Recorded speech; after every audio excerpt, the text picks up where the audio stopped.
श्री राजीव जी से आग्रह करूंगा कि चिर प्रतीक्षित उनका व्याख्यान, जो कि सब सुनने के लिए आतुर हैं, कृपया स्टेज पर आके अपना व्याख्यान शुरू करें। नागरिक बंधु, भरत भाई जो मेरे आदरणीय हैं, अग्रज हैं, उनके साथ बैठे हुए श्री अजय भाई, यहाँ के काम में मेरा सहयोग करने वाले सभी सहयोगी मित्रों, मैं बहुत आभारी हूँ आपका कि आप अपना समय निकाल कर यहाँ आए हैं और मैं आपके साथ अपने भारत देश की कुछ समस्याओं के बारे में और उन समस्याओं का कुछ समाधान हो सकता है उसके बारे में कुछ छोटी छोटी लेकिन बहुत गंभीर और महत्वपूर्ण बातें कहने के लिए आया हूँ। पिछले वर्ष भी मैं आया था, आप में से कुछ लोगों ने शायद सुना होगा और कुछ लोगों ने शायद ऑडियो सीडी या कैसेट्स पे सुना होगा। कुछ ऐसी बातें मैं आपसे शेयर करना चाहता हूँ जो भारत देश के बारे में शायद आपको अभी तक सुनने में ना आई हो, पढ़ने में भी ना आई हो और भारत के बारे में कभी विचार करते समय आपके मन में भी ना आया हो। ऐसी कुछ बातें मैं आपसे शेयर करना चाहता हूँ। मेरी कुछ बातें शेयर करूं उसके पहले एक छोटी सी जानकारी देना चाहता हूं जो मेरे परिचय से जुड़ी हुई है। आप सब जानते हैं कि भारत देश में 1984 में एक बहुत बड़ी दुर्घटना हुई थी भोपाल शहर में, जिसमें लगभग 20,000 से ज्यादा लोग मरे थे और 1 लाख से ज्यादा लोग 10 वर्षों में मरे थे। 20,000 लोग तो एक रात में मरे थे और 1 लाख से ज्यादा लोग 10 वर्षों में मरे थे 1984 से 1994 के बीच में, और 5 लाख लोग जिंदगी भर के लिए विकलांग हो गए थे, मानो जिनका जीवन हमेशा के लिए खत्म हुआ। इतनी बड़ी दुर्घटना पिछले 500 साल में दुनिया में कहीं नहीं हुई, वो हमारे देश में हुई। थोड़े दिन पहले अमेरिका में एक दुर्घटना हुई थी जब उनके 2 टावर टूट गए थे, ट्रेड सेंटर, उसमें भी मात्र 3,000 लोग मरे थे। और वो 3,000 लोगों के मरने का दुष्परिणाम क्या हुआ पूरी दुनिया पर, वो आपने अपनी आंखों के सामने देखा। अमेरिका ने सारी दुनिया को सिर पे उठा लिया और 2 देशों को जितना कर सकता था उतना बर्बाद किया उसने। इसी अमेरिका देश की एक कंपनी ने 1984 3 दिसंबर को भारत देश के 20,000 लोगों को मारा था। इसी अमेरिका की एक कंपनी। अमेरिकन नागरिक मर जाएं तो इराक और अफगानिस्तान पे हमला किया जा सकता है। भारत के 20,000 नागरिक अमेरिका की कंपनी ने मार डाले। दुनिया में कभी किसी ने ये सवाल नहीं उठाया कि इसका न्याय क्या होना चाहिए।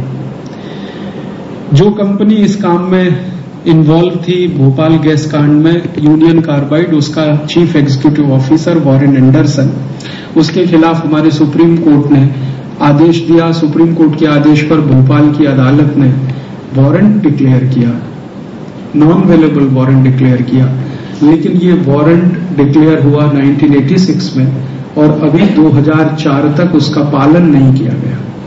वॉरेन एंडरसन को अरेस्ट नहीं किया गया। इससे भी ज्यादा दुख और दुर्भाग्य इस भारत देश में ये है कि अभी थोड़े दिन पहले भारत देश के एक धर्मगुरु को गिरफ्तार कर लिया गया एक झूठे बयान के आधार पर, लेकिन सारी दुनिया के सामने जो सिद्ध हुआ भोपाल गैस कांड, उसके लिए जिम्मेदार व्यक्ति को अभी तक गिरफ्तार नहीं किया गया। न पुलिस ने कोई कार्यवाही की, न भारत सरकार ने। भारत सरकार अभी तक अमेरिका के साथ निगोशिएट कर रही है और वो निगोशिएशन पता नहीं अगले 50 साल तक चल सकते हैं कि वॉरेन एंडरसन को भारत में भेज दिया जाए, और अमेरिकन गवर्नमेंट कह रही है कि हम उसे भारत में नहीं भेज सकते। मैंने इस पर जानने की कोशिश की कि अमेरिकन गवर्नमेंट को वॉरेन एंडरसन से क्या लेना देना। वॉरेन एंडरसन अमेरिका की एक कंपनी का मालिक कहिए, उससे अमेरिका की सरकार को इतना प्रेम क्यों है जो वो भारत सरकार की बात को बराबर मना कर रही है। बाद में पता चला कि वॉरेन एंडरसन अमेरिका में कोई छोटी मोटी हस्ती नहीं है। दुर्भाग्य और सौभाग्य जो भी मानिए अमेरिका के लोगों का, वहां जब चुनाव होता है राष्ट्रपति पद का, उसमें 2 राजनीतिक पार्टियां जब चुनाव लड़ती हैं, डेमोक्रेट्स हैं और रिपब्लिकन्स, इन दोनों ही कंपनियों, इन दोनों ही राजनीतिक पार्टियों को सबसे ज्यादा जो डोनेशन देने वाले लोग हैं उनमें वॉरेन एंडरसन एक है। अमेरिका की कोई सरकार की हिम्मत नहीं है, वो रिपब्लिकन्स की हो या डेमोक्रेट्स की, जो भारत में वॉरेन एंडरसन को सौंप सके और भारत की अदालत उस पर कोई न्याय दे सके। भारत देश के बड़े बड़े सॉलिसिटर्स के साथ इस विषय पर मैंने बात किया है। इवन सोली सोराब जी जैसे लोगों से, दीपांकर भट्टाचार्य, अरुण जेटली, जो अनेक समय पर भारत में बड़े वकीलों में गिने जाते हैं।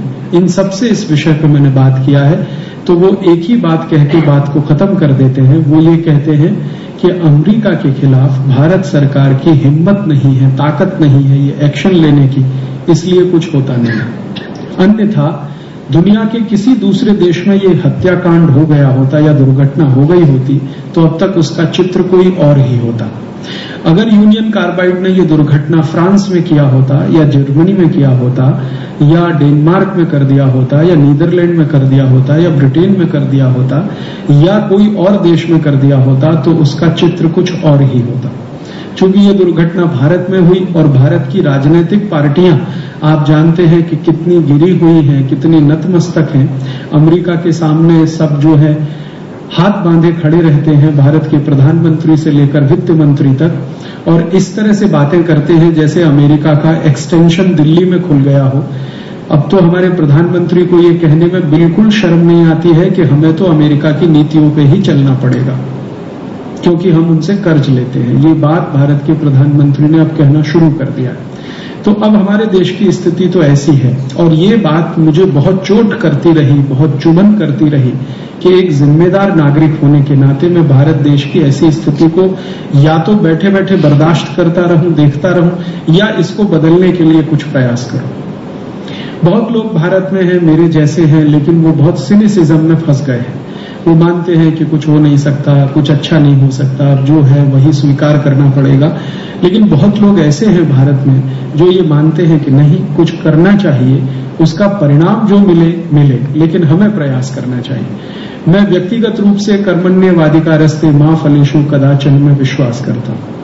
भगवत गीता में कृष्ण अर्जुन को कह रहे हैं कि तुम कर्म करो और कर्म के लिए प्रयास करो, परिणाम जो निकले उसकी परवाह तुम मत करो। और यही बात को ध्यान में रखकर 1984 में यूनियन कार्बाइड कंपनी के खिलाफ मैंने मेरे विद्यार्थी जीवन में, उस समय मैं एक छोटे से रिसर्च प्रोजेक्ट में काम कर रहा था भारत सरकार के, उस जीवन में तय कर लिया था कि मुझे अब देश के लिए, समाज के लिए कुछ करना है, मेरे व्यक्तिगत जीवन के लिए मैं कुछ नहीं करूंगा। वहां से ये यात्रा शुरू हुई। इस यात्रा में 6 वर्ष के बाद थोड़ी सफलता मिली, और वो सफलता इस रूप में मिली कि हमने यूनियन कार्बाइड के खिलाफ भारत के 10,000 से ज्यादा गांवों में बॉयकॉट कैंपेन किया था, बहिष्कार अभियान। और वो सब के सब 10,000 गांव आज भी ऐसे हैं जो यूनियन कार्बाइड की बनाई हुई कोई वस्तु इस्तेमाल नहीं करते।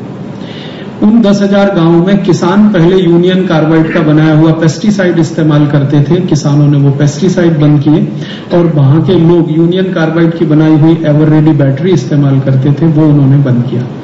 बाद में हम लोगों ने मुंबई के शेयर मार्केट में एक कैंपेन किया था, और मुंबई के शेयर ब्रोकर्स ने हमें बहुत मदद किया। उन्होंने यूनियन कार्बाइड के बहुत सारे शेयर्स जो खरीदे हुए थे वो बेचना शुरू किया और नए शेयर्स खरीदना बंद किया। उससे यूनियन कार्बाइड कंपनी को काफी नुकसान हुआ।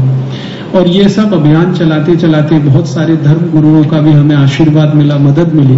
परिणाम ये हुआ कि एक दिन यूनियन कार्बाइड ने भारत को छोड़ दिया। सरकार ने भारत यूनियन कार्बाइड से नहीं छुड़वाया, लेकिन इस अभियान से जरूर एक आशा पैदा हुई, और जब यूनियन कार्बाइड भारत छोड़ के चला गया। और आप जानते हैं कि बाद में वो यूनियन कार्बाइड कंपनी अमेरिका से भी चला गया। माने अब यूनियन कार्बाइड कंपनी का अमेरिका में भी कोई अस्तित्व नहीं है, और अब उस कंपनी की सारी संपत्ति अमेरिका की कुछ दूसरी कंपनियों के द्वारा टेक ओवर की गई है, और भारत में भी अब उसका कोई अस्तित्व नहीं। ये सब काम करते करते मेरे मन में बहुत सारे प्रश्नों का निर्माण हुआ था।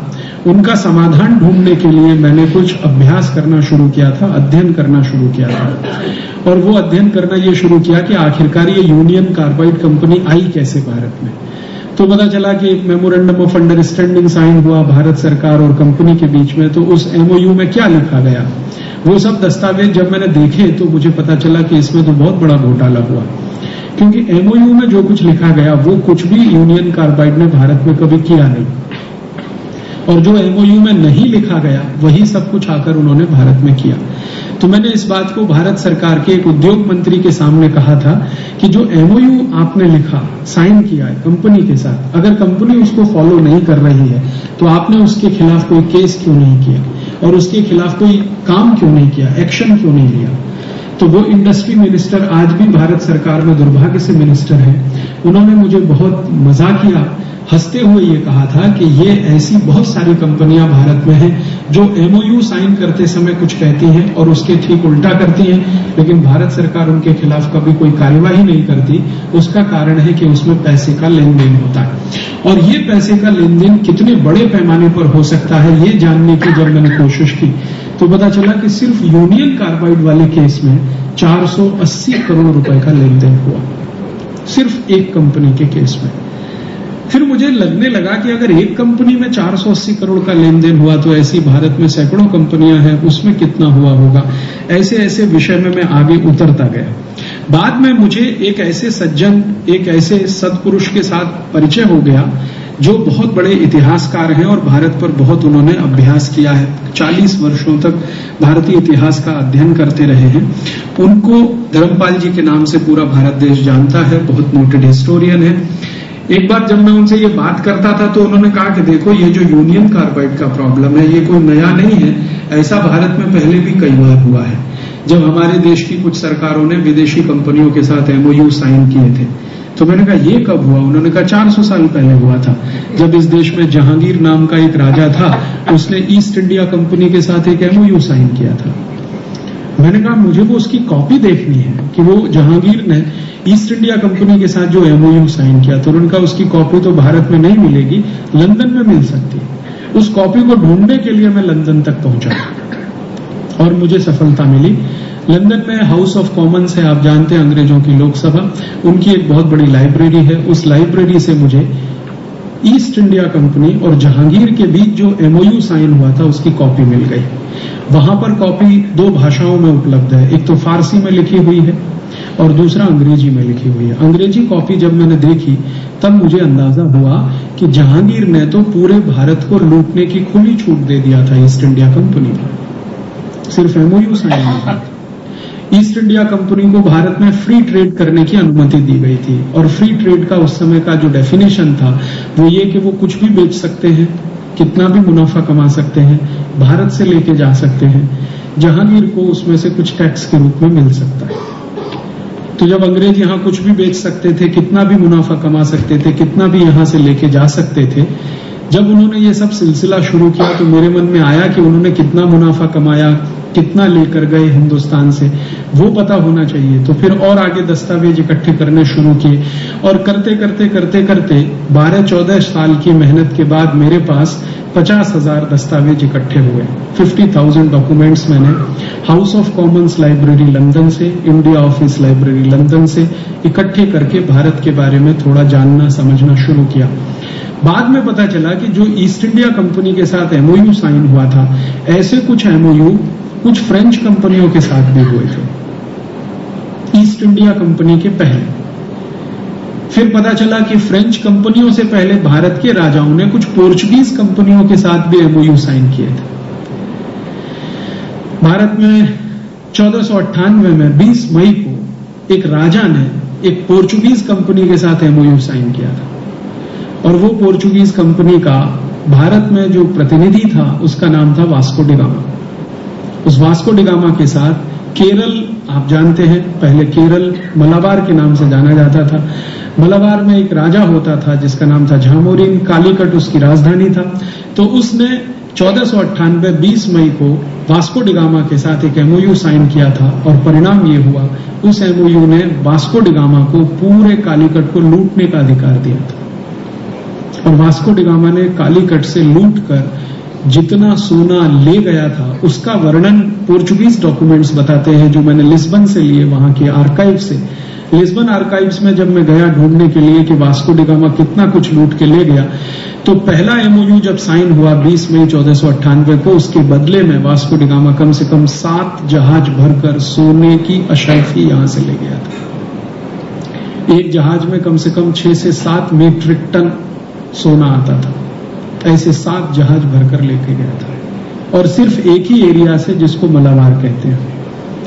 पूरे भारत देश की कल्पना नहीं कर सकते, एक एरिया से वो लेके गया। फिर दूसरी बार अगेन वास्को डी गामा आया, फिर एक और MOU साइन किया, फिर उसके बाद वो कुछ लेके गया।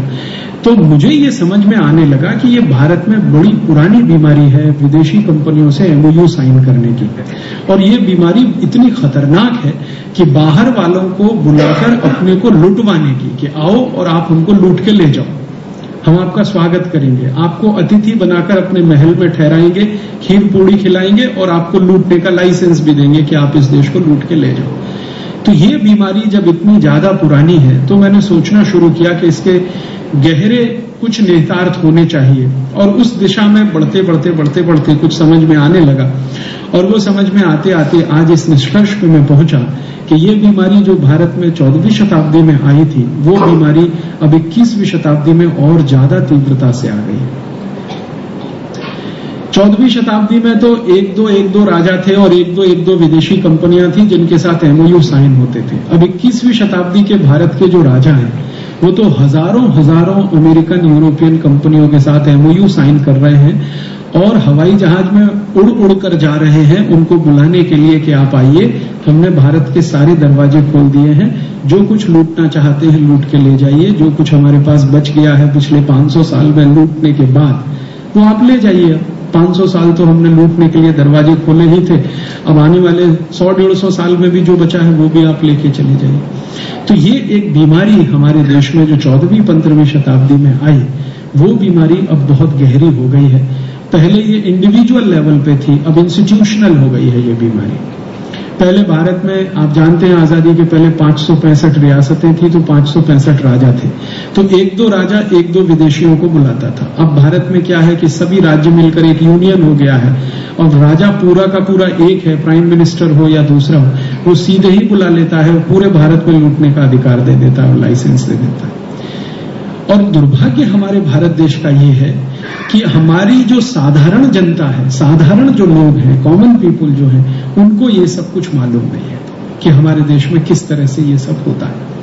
और मुझे तो इससे भी ज्यादा दुख इस बात का होता है कि साधारण लोगों को मालूम नहीं है तो एक बार उनको क्षमा किया जा सकता है, लेकिन भारत में ये जो पढ़ा लिखा क्लास है, जिसको एजुकेटेड आप कह सकते हैं, और आप चाहें तो उसको बेस्ट क्वालिटी ब्रेन कह सकते हैं दुनिया का, इसको भी इन सब विषयों में कोई रस नहीं है और कोई बहुत ज्यादा चिंता नहीं है। जो भरत भाई बार बार कहते हैं ना, जगे हुए को कैसे जगाओगे, ये जो जगा हुआ क्लास है ये यही है। इसमें चार्टर्ड अकाउंटेंट्स हैं, इंजीनियर्स हैं, डॉक्टर हैं, मैनेजर हैं, वो सब जानते हैं कि भारत की बड़े पैमाने पर लूट हो रही है, लेकिन कभी गांव-गांव जाके लोगों को बताएं, समझाएं, बातें करें, इस पे कोई प्रयास ही नहीं करते हैं, और इससे कैसे जूझें और इसमें समस्या का क्या समाधान निकले उसमें भी कोशिश नहीं करते। अभी थोड़े दिन पहले मैं भारत में एक बहुत बड़ी कॉन्फ्रेंस में गया था। भारत के कई डॉक्टर्स लोगों का एक संगठन है, इंडियन मेडिकल एसोसिएशन, उनकी एक कॉन्फ्रेंस में गया था। उसमें भारत देश के कई बड़े माने जाने डॉक्टरों के साथ बात करता था, चर्चा करता था। तो उनके सामने मैंने एक प्रश्न रखा था कि आजकल भारत में एक बीमारी बहुत हो गई है, शायद दुनिया में भी ज्यादा हो गई है, हार्ट अटैक। बहुत ज्यादा हृदय घात हो रहे हैं और कम उम्र में हृदय घात हो रहे हैं। 35-40 साल की उम्र में भी लोगों को हार्ट अटैक हो रहे हैं। उसका समाधान के रूप में भारत में जो होता है वो क्या होता है? एक सबसे पहला स्टेप है हार्ट अटैक के समाधान में, वो है एंजियोप्लास्टी। एंजियोप्लास्टी में एक छोटा सा स्प्रिंग है जो स्टंट के नाम पर डाला जाता है। आपकी जो आर्टरीज हैं, जहां पे कुछ थोड़ा बहुत ब्लॉकेज है, तो उन आर्टरीज को थोड़ा एक्सपेंड करने के लिए, उसमें जगह ज्यादा बनाने के लिए एक स्प्रिंग डालते हैं। वो स्प्रिंग वैसा ही होता है जैसे बॉल पेन में आपने देखा होगा। वो स्प्रिंग बनाने का खर्चा मात्र 3-3.25 रुपए आता है, और भारत में वो 35,000 से लेकर 1 लाख रुपए के बीच में बेचा जाता है। मैंने इस विषय पर बहुत सारे सर्जन्स लोग जो रोज एंजियोप्लास्टी के 4-5 ऑपरेशन करते हैं, उनके साथ बात किया कि ये जो स्प्रिंग आप डालते हैं, इसकी कॉस्ट ऑफ प्रोडक्शन 3 रुपए, 3.25 रुपए। हाँ, बिल्कुल सही है, इतनी ही है। फिर ये 35,000 से लेके 1 लाख रुपए में डाली जाती है। आपको लगता नहीं कि भारत की लूट हो रही है? तो कहते हैं हाँ, लगता है लूट हो रही है। तो इस लूट को रोकने के लिए कोई प्रयास नहीं किया जाना चाहिए? तो वो कहते हैं आप करो। मैंने कहा मैं तो सर्जन नहीं, मैं तो डॉक्टर नहीं। आप तो डॉक्टर हैं, आप तो सर्जन हैं। आपको तो सरकार ने एक ऊंची डिग्री देकर आपके ऊपर लाखों रुपए खर्च करके इस जिम्मेदारी के लिए बनाया है। आपका तो पहला कर्तव्य और धर्म है। तो उन्होंने कहा कि हाँ बात तो सही है, लेकिन अंत में एक ने धीमे से कहा कि ये जो 35,000 से 1 लाख के बीच में ये बिकता है स्टंट, इसमें कुछ कमीशन हमारा भी है। तो हम चुप बैठे। ये बात जब मैंने भारत के राष्ट्रपति महोदय तक पहुंचाई, जिनका नाम है डॉक्टर अब्दुल कलाम, और मैंने उनसे कहा कि आप तो DRDO में बड़े पद पर काम कर चुके हैं और आप इस देश के बहुत सिंसियर साइंटिस्ट में माने जाते हैं, जो सच में बहुत सिंसियर है, सिर्फ अपने लिए नहीं सोचते और के लिए भी सोचते हैं, आप इसमें कुछ प्रयास कराइए। तब उन्होंने एक लंबा पत्र मुझे भेज दिया और कहा कि मैंने DRDO में रहते हुए प्रयास किया था और ये जो स्टंट भारत में बाहर से आता है, अमेरिका से बेसिकली आता है, 35,000 से 1 लाख रुपए के बीच में, इसको डॉक्टर अब्दुल कलाम के प्रयासों से 10 रुपए में तैयार किया गया था। लेकिन भारत सरकार ने उस समय डॉक्टर कलाम का साथ नहीं दिया, अमेरिकी कंपनी का साथ दिया, तो आज तक वो योजना कार्यान्वित नहीं हो पाई। ये डॉक्टर अब्दुल कलाम ने मुझे लिख के भेजा। तो मैंने कहा जिस समय आप साइंटिस्ट थे तब भारत सरकार ने आपको मदद नहीं किया, ठीक है, समझ में आता। अब तो आप भारत सरकार के मुखिया हैं, अब तो आप प्रेसिडेंट हैं, अब तो आपके लिए बहुत आसान है ये सब करना। तो उन्होंने कहा अब और मुश्किल है, पहले ज्यादा आसान था, अब और मुश्किल है। अब क्या है, अब मैं प्रोटोकॉल से इतना घिरा हुआ हूं चारों तरफ से कि अब तो मेरी जिंदगी की सारी आजादी खत्म हो गई। और उन्होंने दुख से कहा कि अगर मेरी बहन राष्ट्रपति भवन में मुझे राखी बांधने के लिए आए तो उसके लिए होम सेक्रेटरी से परमिशन लेना पड़ता है, होम मिनिस्ट्री से परमिशन लेना पड़ता है। अगर होम मिनिस्ट्री को मेरी बहन पर डाउट हो जाए तो वो परमिशन भी नहीं देता है और वो बिना राखी बांधे चली जाती है। उन्होंने कहा कि अब तो मैं बिल्कुल कुछ नहीं कर सकता, पहले तो थोड़ा बहुत कर सकता था, अब तो कुछ नहीं कर सकता। मैंने कहा आप कम से कम सरकार को सजेशन दे सकते हैं, सुझाव दे सकते हैं। तो उन्होंने कहा मैंने तो ऐसे ऐसे सुझाव सरकार को दिए हैं जिनको सरकार ने फाड़कर रद्दी की टोकरी में फेंक दिया है। आप जानते हैं डॉक्टर अब्दुल कलाम ने एक बहुत सीरियस सजेशन दिया था कि भारत की राजनीतिक पार्टियों के ऊपर इस बात की पाबंदी होनी चाहिए कि वो क्रिमिनल्स को टिकट ना दें। और आप जानते हैं इस पर सुप्रीम कोर्ट का जजमेंट था। सुप्रीम कोर्ट ने जजमेंट दिया था कि भारत में कोई भी क्रिमिनल को राजनीतिक पार्टी अगर टिकट दे तो उस राजनीतिक पार्टी की मान्यता रद्द होनी चाहिए। सुप्रीम कोर्ट के इस जजमेंट को भारत की सरकार लागू करने के मन में नहीं थी और भारत सरकार ने उलट कर कहा कि सुप्रीम कोर्ट कौन होता है हमको ये कहने वाला, हम संसद में कानून पलट देंगे। तो सुप्रीम कोर्ट का ये जजमेंट पलटने के लिए भारत के घोटालेबाज नेताओं ने, भ्रष्ट नेताओं ने, हरामखोर नेताओं ने एक साथ मिलकर एक ऐसा कानून बना दिया जिससे सुप्रीम कोर्ट का ये जजमेंट ही निष्प्रभावी हो गया और वो आज तक लागू नहीं हुआ। डॉक्टर कलाम को इसका बहुत धक्का लगा है और आज तक वो उस धक्के से उबर नहीं पाए। उन्होंने कहा कि मैंने तो एक कोशिश की थी भारत के हित में कुछ अच्छा हो जाए, लेकिन ये राजनीतिक पार्टियों का ऐसा समूह जो यहां बैठ गया है ये तो कुछ करने नहीं देता है। और उन्होंने व्यक्तिगत बातचीत में ये स्वीकार किया है कि अब भारत में कुछ अच्छा होगा तो जमीन से कोई रिवॉल्यूशन हो तो संभव है, दिल्ली बैठकर कुछ नहीं हो सकता। वो भी इस निष्कर्ष पर पहुंच चुके हैं। ऐसी गंभीर समस्या में हमारा देश है, या कहें तो बहुत गंभीर बीमारी में हमारा देश फंसा है। इस बीमारी की जड़ें कहां हैं वो जानने की कोशिश मैं पिछले कुछ वर्षों से करता रहा और इस बीमारी की जड़ों को जानने की कोशिश में मैंने आपसे कहा कि कुछ डॉक्यूमेंट्स मैंने जो इकट्ठे किए, उन डॉक्यूमेंट्स को मैंने जब देखना शुरू किया तो मेरे मन में पहले प्रश्न ये आता था कि ये बीमारी कितनी पुरानी है। 50 साल पुरानी है, 100 साल पुरानी है, 150 साल पुरानी है। उदाहरण के लिए करप्शन का एक बहुत बड़ा प्रॉब्लम है हमारे देश में। ये करप्शन कितना पुराना है? 50 साल, 100 साल, 150 साल, 200 साल, 500 साल, 1000 साल। या ब्यूरोक्रेसी का प्रॉब्लम है, ये ब्यूरोक्रेसी का प्रॉब्लम कितना पुराना है? 50 साल, 100 साल, 200 साल। ये सब प्रश्न मेरे मन में आते थे और इन प्रश्नों को समझने के लिए फिर मैं ये प्रश्न मन में आते थे कि ये गरीबी बेरोजगारी का प्रश्न है, ये कितनी पुरानी है भारत की समस्या। तो इस विषय को ज्यादा माइक्रो लेवल पे जानने की कोशिश में मैं ये दस्तावेज इकट्ठे करता गया, लेकिन जब डॉक्यूमेंट्स मैंने इकट्ठे कर लिए और उनका अभ्यास किया तो पिक्चर बिल्कुल कोई दूसरा निकला। और पिक्चर ये निकला कि ये जो बीमारियां आज हमारे देश में आपको दिखाई देती हैं, इनमें से 90% बीमारियां मात्र 150-200 साल पुरानी है, बहुत अधिक तो 300 साल पुरानी है। और कुछ 10% बीमारियां ऐसी हैं जो 500-700 साल पुरानी है। माने 1000 साल पहले के भारत को जब मैं देखता हूं दस्तावेजों में तो वो ऐसा भारत दिखाई देता है जिसमें बीमारियां बहुत ही कम हैं या तो ना के बराबर है। और ये 1000 साल पहले का जो भारत है, इसी को हमारे इतिहास में भारत का स्वर्ण युग के नाम से जाना जाता रहा है, गोल्डन पीरियड जो भारत का है। तो ये जो गोल्डन पीरियड है उसमें बीमारियां बिल्कुल ना के बराबर है। माने गरीबी नहीं है, बेरोजगारी नहीं है, भ्रष्टाचार नहीं है, भाई भतीजावाद नहीं है, ये कास्टिज्म इतना नहीं है, ये सब इतना नहीं है। थोड़े थोड़े प्रॉब्लम है वो राजाओं के हैं और उनको सॉल्व करने के लिए सिस्टम बने हुए हैं। लेकिन ये बीमारियां ज्यादा शुरू हुई हैं 10वीं-11वीं शताब्दी से। 10वीं-11वीं शताब्दी में भारत में विदेशी हमले बहुत शुरू हुए हैं। आप सब जानते हैं, इतिहास में थोड़ा बहुत आपने पढ़ा होगा। 10वीं-11वीं शताब्दी में जब विदेशी हमले शुरू हुए हैं तब भारत में ये थोड़ी थोड़ी बीमारियां आने लगी हैं। और विदेशी हमले में सबसे खराब क्या होता है कि आपकी संपत्ति लूटी जाती है सबसे पहले, तो आप संपत्ति से वंचित होना शुरू होते हैं, समृद्धि आपकी कम होने लगती है। और जब समृद्धि कम होने लगती है तो कुछ आर्थिक समस्याएं वहां से पैदा होने लगती है। भारत की लूट करने के लिए जो विदेशी लोग आए हैं, इन लोगों ने किस लेवल पे लूट किया होगा इस देश का, इसका वर्णन अगर आप चाहें तो दस्तावेजों में मैं आपको दिखा सकता हूं। इस व्याख्यान के बाद आप में से किसी को भी रुचि हो तो आप थोड़ी देर के लिए बैठे। मैं इस बार डॉक्यूमेंट्स मेरे साथ सीडी पर लेके आया हूं। लास्ट टाइम आया था तो सिर्फ बात किया था, इस बार डॉक्यूमेंट्स मेरे साथ लेके आया हूं। जिनको भी इंटरेस्ट हो वो डॉक्यूमेंट्स यहां देख सकते हैं, और ज्यादा इंटरेस्ट हो तो सीडी आपको दे सकता हूं, आप कॉपी कर सकते हैं, कॉपी करके दूसरों को दे सकते हैं, दूसरों से और दूसरों को दे सकते हैं, क्योंकि ये सब डॉक्यूमेंट्स में मेरा कोई कॉपीराइट नहीं है, सबको कॉपी करने का राइट है।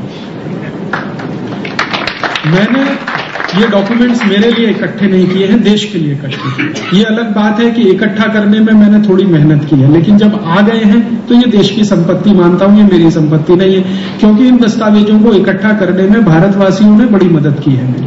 खासकर लंदन में रहने वाले जो भारतवासी हैं उनकी बिना मदद के ये मैं नहीं ला सकता। आप जानते हैं मेरे जैसे आदमी का हाउस ऑफ कॉमन्स में प्रवेश कैसे हो सकता है, आप जरा सोचिए।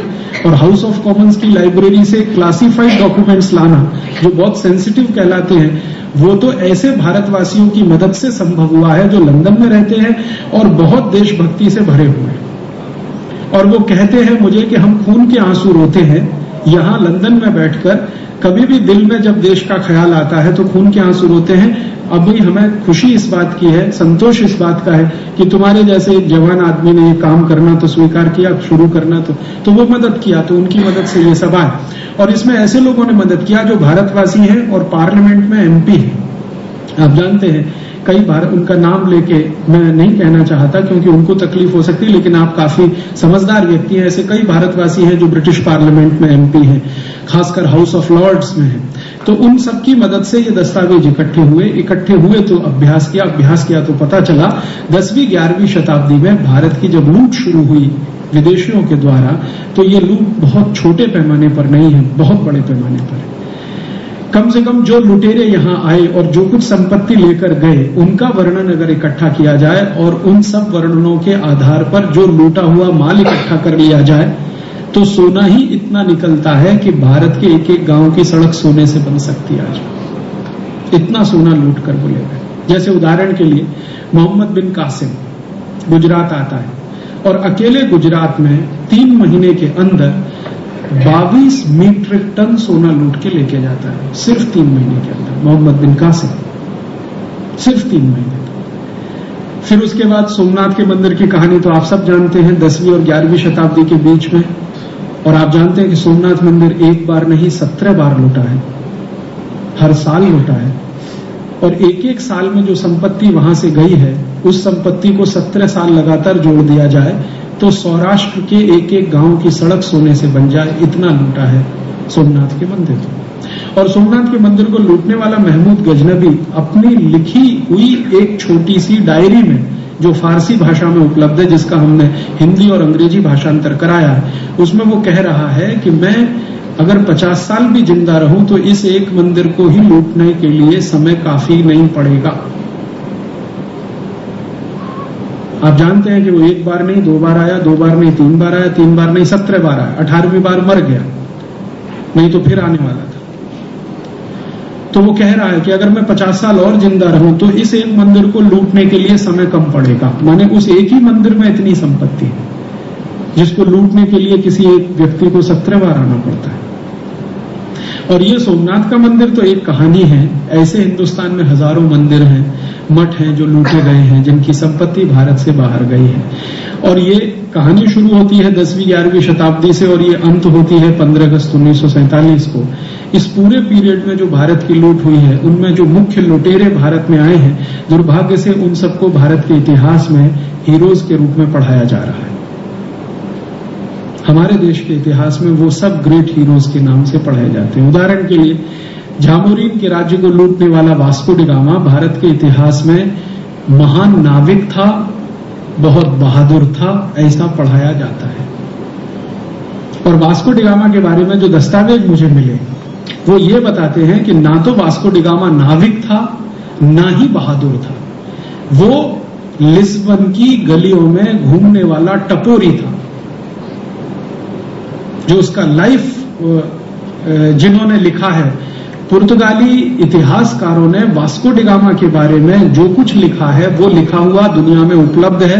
वास्को डी गामा पे 2 किताबें लिखी गई हैं पोर्चुगीज में, जिनका इंग्लिश ट्रांसलेशन भी आ चुका है।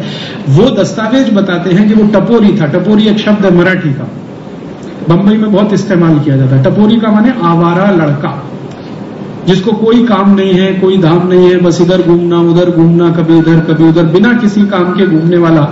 और कभी भी किसी का छोटा मोटा जेब काट लिया, पर्स निकाल लिया, किसी से कुछ छीन लिया, ये टपोरी।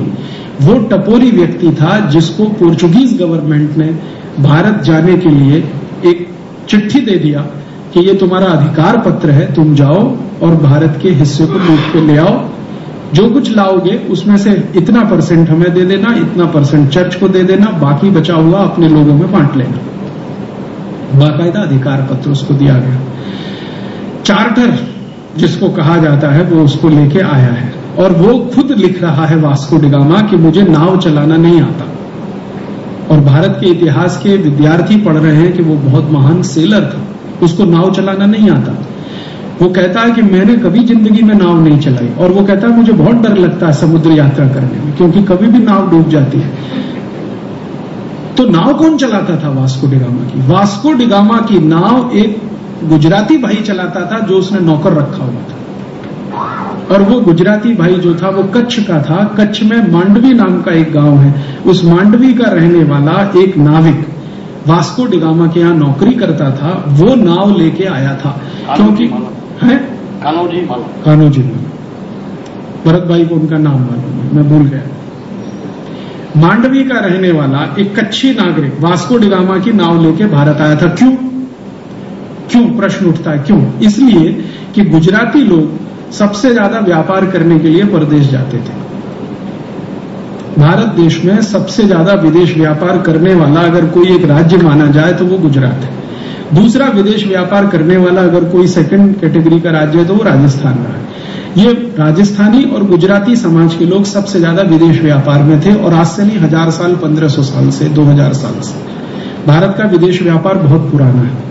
कुछ देशों ने आज एक्सपोर्ट करना शुरू किया, हम बहुत साल से एक्सपोर्ट करते रहे। और गुजरात एरिया से सबसे ज्यादा व्यापारी विदेश जाते थे व्यापार करने के लिए। वो अपने साथ जो नाविकों को लेके जाते थे उनमें से एक नाविक था वो। और वो नाविक गलती से एक बार पुर्तगाल पहुंच गया तो उसको पकड़ के बंद किया था सरकार ने, उसको वास्को डी गामा के साथ भेज दिया था और वो उसकी नाव लेके आया था। उसको सारे रास्ते मालूम थे भारत आने के, वास्को डी गामा को कुछ नहीं मालूम था, कभी उसने समुद्र यात्रा नहीं की थी। तो ये नाविक था भारत का, वो लेके आया था वास्को डी गामा को। और वास्को डी गामा अपने मेमोइर्स में लिख रहा है, अपनी डायरी में, कि मैं जो जहाज लेके भारत में आया तो मैं मानता था कि मेरे पास सबसे बड़ा जहाज है पुर्तगाल का, क्योंकि वो पुर्तगाल सरकार का जहाज था।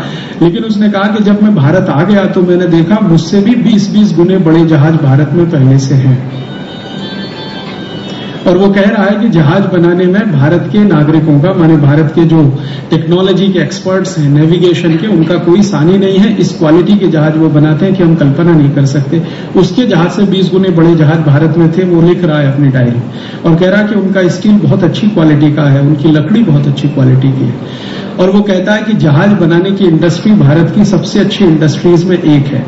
और आप जानते हैं कि ये कच्छ में कई गांव हैं जहां जहाज बनाने का काम होता रहा है। और सिर्फ कच्छ में ही नहीं, भारत के कोस्टल बेल्ट के जितने भी बड़े गांव हैं सभी में जहाज बनाने का काम बड़े पैमाने पे होता रहा है। और ये आज का नहीं है, 1000, 1200, 1500 साल पहले का है।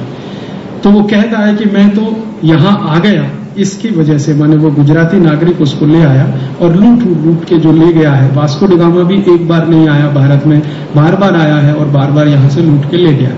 और वास्को डी गामा जैसे बहुत सारे हैं। डुप्ले आया, एक फ्रांसीसी है, वो यहां से लूट के ले गया है। डुप्ले जब यहां आया है तो उसकी जेब में मुश्किल से 50 फ्रैंक है, फ्रांस की करेंसी फ्रैंक 50 मुश्किल से।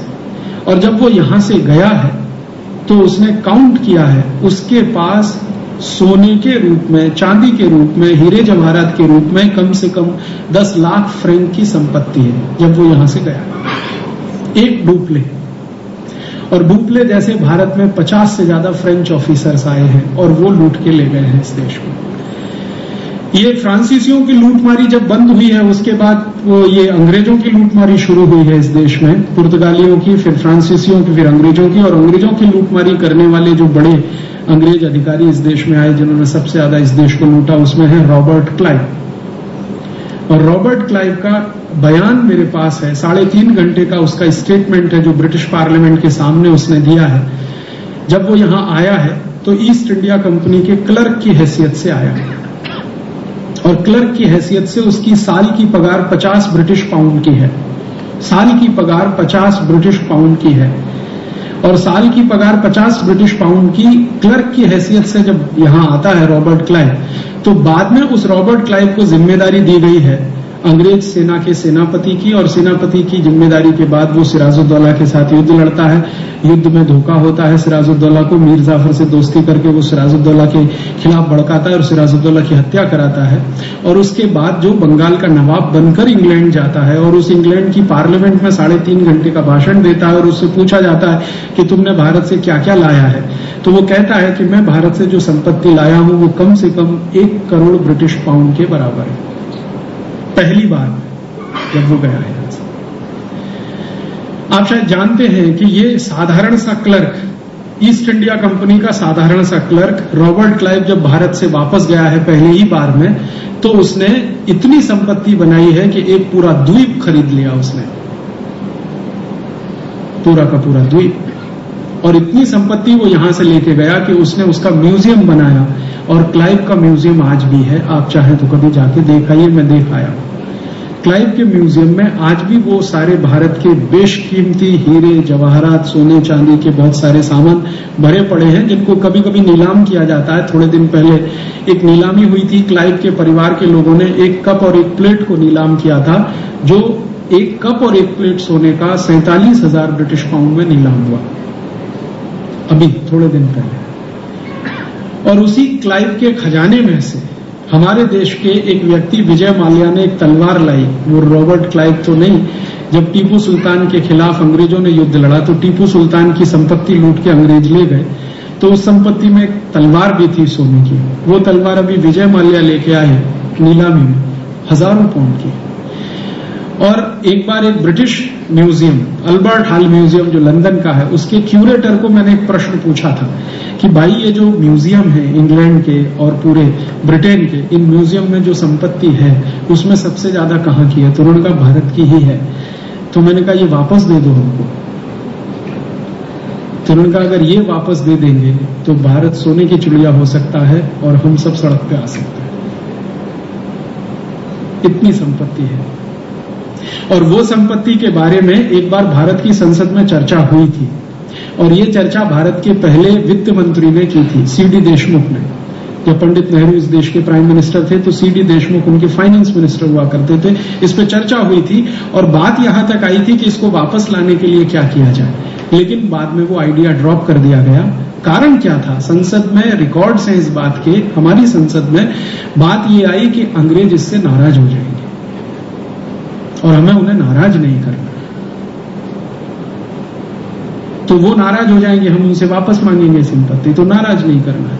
तो हमने क्या किया, अंग्रेजों से संपत्ति तो अपनी वापस नहीं मांगी, अंग्रेजों से भीख मांगना शुरू कर दिया कटोरा लेके, कर्ज के रूप में। और वो कर्ज बढ़ते बढ़ते बढ़ते बढ़ते आज इतना हो गया है कि भारत की सरकार उस कर्जे का ब्याज भरने के लिए कर्ज ले रही है। अगर वही संपत्ति हम वापस ले आते तो हम भारत को फिर से सोने की चिड़िया बना सकते थे, क्योंकि एक रॉबर्ट क्लाइव का अंदाजा आप लगाइए, 1 करोड़ पाउंड की संपत्ति वो ले जाता है, और रॉबर्ट क्लाइव जैसे भारत में 50,000 अंग्रेज ऑफिसर आए 300 साढ़े 300 साल। एवरेज भी निकाला जाए तो आप कल्पना कर सकते हैं कि कितनी संपत्ति यहां से गई है। तो इतनी भयंकर लूट इस देश की हुई है पिछले 500, 700, 1000 वर्षों में। उस लूट ने हमारे समाज में एक बीमारी पैदा कर दिया है। वो बीमारी है गरीबी का, भूखमरी का, बेरोजगारी का। क्योंकि जब समाज बहुत बड़े पैमाने पर लूटा जाता है तो उसकी समृद्धि में कमी आती है, और समाज की समृद्धि में कमी आती है तो उसके उद्योग, उसका व्यापार, उसकी सारी व्यवस्थाएं गड़बड़ाना शुरू हो जाती है। इसको आप ऐसे समझने की कोशिश करिए, आपके घर को कोई लगातार लूटे तो थोड़े दिन में आपका घर नहीं रहने वाला है। तो इस देश को लगातार लूटा गया तो कुछ रहने वाला नहीं था, तो सब कुछ खत्म हो गया। जो कुछ भी था संपत्ति के नाम पर वो गया। और ये संपत्ति जो हमारी चली गई लूट में, ये आई कहां से हमारे पास? इस पर मैंने थोड़ा अभ्यास करना शुरू किया कि इतना सोना, चांदी, हीरे, जवाहरात भारत में तो होते नहीं। भारत में तो सोना पैदा करने का काम कभी हुआ नहीं। अभी थोड़े दिन पहले कर्नाटक में एक खदान मिली सोने की कोलार में, वो भी थोड़े दिन में बंद हो गई। वहां अब सोना वहां भी नहीं। चांदी भी भारत में बहुत नहीं आती है। जमीन के नीचे न ज्यादा सोना है न ज्यादा चांदी। हीरे जवाहरात की खदानें भी बहुत थोड़े एरिया में है। मध्य प्रदेश में पन्ना नाम का एक जिला है, वहां पे थोड़ा बहुत हीरा निकलता है, अन्यथा तो ज्यादा नहीं है। दुनिया में सबसे ज्यादा सोना, चांदी, हीरा जवाहरात तो ये अफ्रीकी देशों के पास है। या तो थोड़ा बहुत है तो लैटिन अमेरिकी देशों के पास है, या थोड़ा बहुत है तो एशियाई देशों के पास। हमारे पास तो है नहीं जमीन के नीचे। तो इतना सोना चांदी हमारे पास आया कहां से, जो विदेशी इतना सब लूट के ले गए? तो पता चला कि क्या हम भी कभी किसी को लूटने गए थे? मेरे मन में एक बार ये प्रश्न आ गया स्वाभाविक रूप से कि ये विदेशी हमको लूटने आए, क्या हम भी कभी लूटने तो नहीं चले गए किसी को? हमारे यहाँ बड़े बड़े महान राजा हुए, सम्राट अशोक हुआ, शायद कहीं गया हो, किसी को लूट के लाया हो। या रामचंद्र जी कभी चले गए हो चक्रवर्ती सम्राट बनने के लिए, दूसरों को लूट के लाने के लिए। या कभी कृष्ण चले गए हो दूसरों को लूट के लाने के लिए। हो सकता है भारत में कभी ऐसा हो गया हो कभी। तो इस विषय पर जब मैंने दस्तावेज ढूंढना शुरू किया तो आज तक 12-15 साल की मेहनत तो मैं कर चुका हूं, एक भी ऐसा दस्तावेज नहीं मिला जब भारत का कोई राजा किसी पड़ोसी को लूटने के लिए कभी गया हो। हाँ, दस्तावेज इस बात के जरूर मिले हैं कि भारत के बहुत सारे राजा पड़ोसियों को संदेश देने चले गए, धर्म की बात कहने गए, संस्कृति की बात कहने गए, सभ्यता की बात कहने गए, प्रेम मोहब्बत शांति की बात कहने गए, लेकिन लूटने के लिए तो भारत का कोई राजा आज तक गया नहीं। ये दस्तावेज तो दुनिया भर में कहीं नहीं है। गए ही नहीं तो दस्तावेज कहां से आएंगे? तो फिर मैंने सोचा कि फिर ये आया कहां से हमारे समाज में इतना धन, इतनी संपत्ति, इतना वैभव? क्योंकि कोई समाज मंदिर सोने के बनाना शुरू करे तो ये तो तभी संभव है जब उस समाज में सरप्लस सोना हो। हमारे भारत में आपने सुना है सोने के मंदिर हैं। स्वर्ण मंदिर अमृतसर का तो शायद आपने देखा भी होगा। अमृतसर का स्वर्ण मंदिर तो एक है, ऐसे 1000 से ज्यादा मंदिर आज भी हैं जहां किवाड़ सोने के हैं, दीवारों में चांदी जड़ी हुई है, हीरे जवाहरात आज भी लगे हुए हैं, इतनी लूट के बाद भी बचा हुआ है। तो कोई समाज सोने के मंदिर कब बनाएगा? जब समाज में इतना ज्यादा सोना हो जो जरूरत से बहुत अधिक हो, खुद इस्तेमाल करते करते हम परेशान हो जाएं, बच जाए तो सोने का फिर मंदिर बनेगा। तो इतना ज्यादा सोना हमारे समाज में कैसे आया और सोने की चिड़िया नाम कैसे पड़ा इस देश का? इस विषय पर जब मैंने खोजना शुरू किया तो पता चला कि ये सारा का सारा सोना हमने ट्रेड करके कमाया, हमने किसी से लूट कर नहीं लाया। व्यापार किया हमने, उद्योग चलाए। और एक महत्व की बात कि भारत ने जब ये व्यापार किया दूसरे देशों से, तो व्यापार किया, किन चीजों का व्यापार किया? तो अब तक हमने सुना है, बात भी हम करते रहे हैं कि कुछ हमारे मसाले हम बेचने के लिए जाते थे, स्पाइसेस, ये हमने सुना है, शायद इतिहास में पढ़ा भी है। मेरे मन में ये संतोष नहीं होता था कि खाली मसाले बेच के सोना कमा के लाते थे। ये कैसे हो गया? क्योंकि मसाले का व्यापार इतना बड़ा दुनिया में कब से होने लगा? मसाला खाना अरब देशों ने थोड़ा, अरब देशों की जो जनता है वो थोड़े मसाले खाती है, और थोड़ा बहुत लैटिन अमेरिका में, वो भी बहुत थोड़ा इलाका। यूरोप में तो कोई मसाला वसाला नहीं खाता। तो क्या इतना मसाला हमने बेच लिया कि इसमें से सोना, चांदी, हीरे जवाहरात इकट्ठे हो गए सारे? तो पता चला कि हम सिर्फ मसाला ही नहीं बेचते थे, हम बहुत कुछ और दूसरा भी बेचते थे। जब दस्तावेज मैंने इकट्ठे करना शुरू किया तो पता चला मसाला जितना हम बेचते थे उससे कई गुना ज्यादा स्टील बेचते थे दुनिया के देशों को। स्टील बनाना भारत में 11वीं शताब्दी से चालू है। 11वीं शताब्दी से स्टील बनाना चालू है ऑर्गेनाइज तरीके से, और 11वीं शताब्दी के पहले भारत में स्टील बनता रहा अनऑर्गेनाइज तरीके से। इसमें थोड़ा फर्क करूं, ऑर्गेनाइज और अनऑर्गेनाइज माने क्या। 11वीं शताब्दी से भारत के बहुत सारे कारीगरों द्वारा मिलकर छोटे छोटे प्रोडक्शन यूनिट्स भारत में 10,000 से ज्यादा स्थानों पर हैं। 11वीं शताब्दी के पहले इंडिविजुअल प्रोडक्शन यूनिट्स, एक घर में एक परिवार के 50-60 लोग, पहले आप जानते हैं कंबाइंड फैमिली थी भारत में। न्यूक्लियर फैमिली तो अभी आई है हिंदुस्तान में, जब से अमेरिका और यूरोप का असर ज्यादा हुआ। उसके पहले तो भारत में कंबाइंड फैमिली है, संयुक्त तो परिवार है। तो एक परिवार में 20, 25, 30, 50, 60 लोग हैं, वो मिलकर कई परिवार हैं जो लोहा बनाते हैं, स्टील बनाते हैं और लोहे की कई क्वालिटीज बनाते हैं। दस्तावेज जो मिले हैं मुझे, वो दस्तावेज ये बताते हैं कि भारत में लोहे का उत्पादन बहुत वर्षों तक दुनिया में सबसे अधिक होता था, और हिंदुस्तान का लोहा दुनिया के सभी देशों में जाता था, और हिंदुस्तानी लोहे से ही दुनिया के तमाम देशों में कंपनियां पानी के जहाज बनाती थी, जिससे वो व्यापार करने के लिए जगह जगह जाती थी।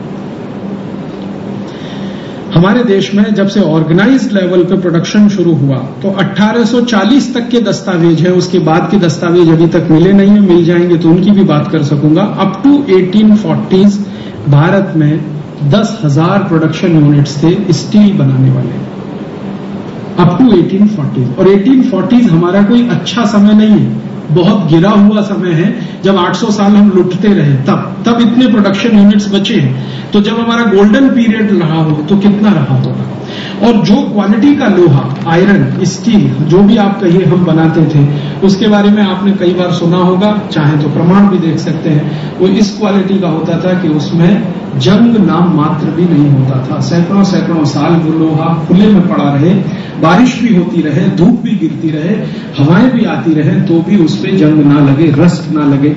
अभी तत्काल देखना हो तो दिल्ली चले जाइए, मेहरौली नाम का गांव है, वहां पर लौह स्तंभ देख लीजिए। और दिल्ली में मेहरौली का जो लौह स्तंभ है, ऐसे दक्षिण भारत में कई मंदिरों में लौह स्तंभ है जो मेरी आंखों से मैंने देखे। इस क्वालिटी का लोहा हम बना रहे। और भारत के लोहे की क्वालिटी की चर्चा ब्रिटिश पार्लियामेंट में 23-24 साल होती रही है। एक हीथ नाम का अंग्रेज अधिकारी है जो एमपी बना है बाद में, हाउस ऑफ कॉमन्स में, बाद में भारत भी आया है और इंडियन आर्मी का बहुत समय तक कर्नल रैंक पे ऑफिसर रहा, बाद में कमांडर बना और कहीं। वो हीथ की लिखी हुई एक पुस्तक है, वो बहुत साल तक मिलती नहीं थी, आउट ऑफ प्रिंट, और मुझे लगता है वो जानबूझ के की गई। उसमें उसने इंडियन स्टील इंडस्ट्री का पूरा वर्णन किया है। हीथ जो है 30 साल भारत में रहा है, 30 साल भारत में अनेक राज्यों में अनेक पदों पर उसने नौकरी की है। अपनी नौकरी के दौरान उसको स्टील बनाने में थोड़ा रस है हीथ को, तो वो लिख रहा है। और उसकी किताब पहले लंदन में छपी लेकिन आउट ऑफ प्रिंट हो गई। भारत सरकार ने कभी इंटरेस्ट नहीं लिया उस किताब को रीप्रिंट करने का। वो मुझे ऐसे ही एक व्यक्ति ने जो मेरे इन सब कामों से प्रभावित है, लंदन से कहीं से ढूंढ ढाड़ के भेज दिया। वो हीथ की किताब में हीथ कह रहा है कि हमने 23 साल ब्रिटिश पार्लियामेंट में भारत के लोहे की क्वालिटी पर चर्चा की है, और वो क्वालिटी दुनिया में बेजोड़ है। कोई ऐसा लोहा नहीं बना सकता जो भारत में बनता है। वो कहता है कि भारत के बाद दुनिया में एक ही देश है जो इस क्वालिटी का लोहा बनाने की ताकत रखता है, वो है चीन। और तीसरा वो कहता है कि थोड़ा बहुत लोहा बनाने की ताकत है, वो डेनमार्क के पास है। हम तो सोच भी नहीं सकते हैं कि इस क्वालिटी का लोहा बना सके। एक अंग्रेज अधिकारी खुद लिख रहा है। और वो कहता है कि हमें तो लोहा बनाने की टेक्नोलॉजी भी भारत से ही मिली है। जो कुछ हम यहाँ इंग्लैंड में बनाते हैं वो सब कुछ हमने भारत से ही सीखा है। ब्लास्ट फर्नेस बनाना अंग्रेजों ने भारत से सीखा। लोहे के लिए ब्लास्ट फर्नेस आप जानते हैं सबसे महत्वपूर्ण हिस्सा होता है, जहां पर लोहे का कच्चे माल को गलाया जाता है, तो गलाने के बाद ही फिर आगे की प्रक्रिया शुरू होती है। और वो कहता है कि जो इंडियन ब्लास्ट फर्नेस है, इसमें 1500 डिग्री सेंटीग्रेड टेम्परेचर बहुत आसानी से आ जाता है। इस क्वालिटी के ब्लास्ट फर्नेस बनाते हैं भारतवासी। और वो कहते हैं कि ये ब्लास्ट फर्नेस इतने हल्के हैं कि एक गांव से दूसरे गांव बैलगाड़ी पे रख के ले जाए जा सकते हैं। पोर्टेबल है, माने आप यहां आज चलाइए उस ब्लास्ट फर्नेस को, कल को दूसरे गांव में ले जाए, फिर वहां चलाइए। और वो कहते हैं कि ये हिंदुस्तानी जहां जहां कच्चा लोहा मिलता है, वो सभी गांवों में रहने वाले आदिवासी लोहे बनाना जानते हैं, और इनकी पीढ़ियों से लोहा बनाने का काम होता रहा है। तो हम स्टील बनाते हैं, लोहा बनाते हैं, उसको एक्सपोर्ट करते हैं तो सोना लाते हैं। ये है हमारा ट्रेड। हम लोहा बेचकर सोना लाते रहे हैं और 1-2 साल नहीं, सैकड़ों साल तक दुनिया ने हमारे लोहे का इस्तेमाल किया है। आज भी हिंदुस्तान का बना हुआ लोहा यूरोप के बहुत सारे स्थानों पे मिल जाएगा।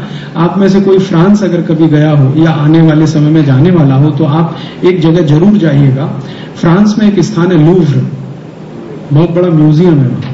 हिंदुस्तान का लोहा वहां पे किस क्वालिटी का उस जमाने में बनता था जब लूव्र म्यूजियम बना है। लूव्र म्यूजियम में पूरा हिंदुस्तानी लोहा इस्तेमाल हुआ है। नोत्रदाम नाम का एक चर्च है फ्रांस में, वो वहां का सबसे फेमस चर्च है। नोत्रदाम चर्च में बिजली को अर्थ करने के लिए, ये जो बिजली कड़कती है ना, उसको अर्थ करने के लिए जो रॉड डाली गई है वो हिंदुस्तानी लोहे की है। और नोत्रदाम चर्च में सिर्फ हिंदुस्तानी लोहे की रॉड ही नहीं है, दीवारों में आप जानते हैं हिंदुस्तान में एक बहुत अद्भुत कला रही है पत्थरों को लोहे से जोड़ने की।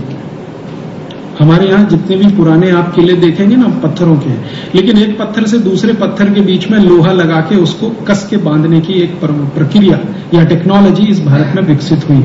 नट बोल्ट को पत्थरों में फिक्स करने का। आप कोणार्क मंदिर में जाइए, आपको दिखाई देगा। शिवाजी के सारे किले देख के आइए, आपको वहां दिखाई देगा।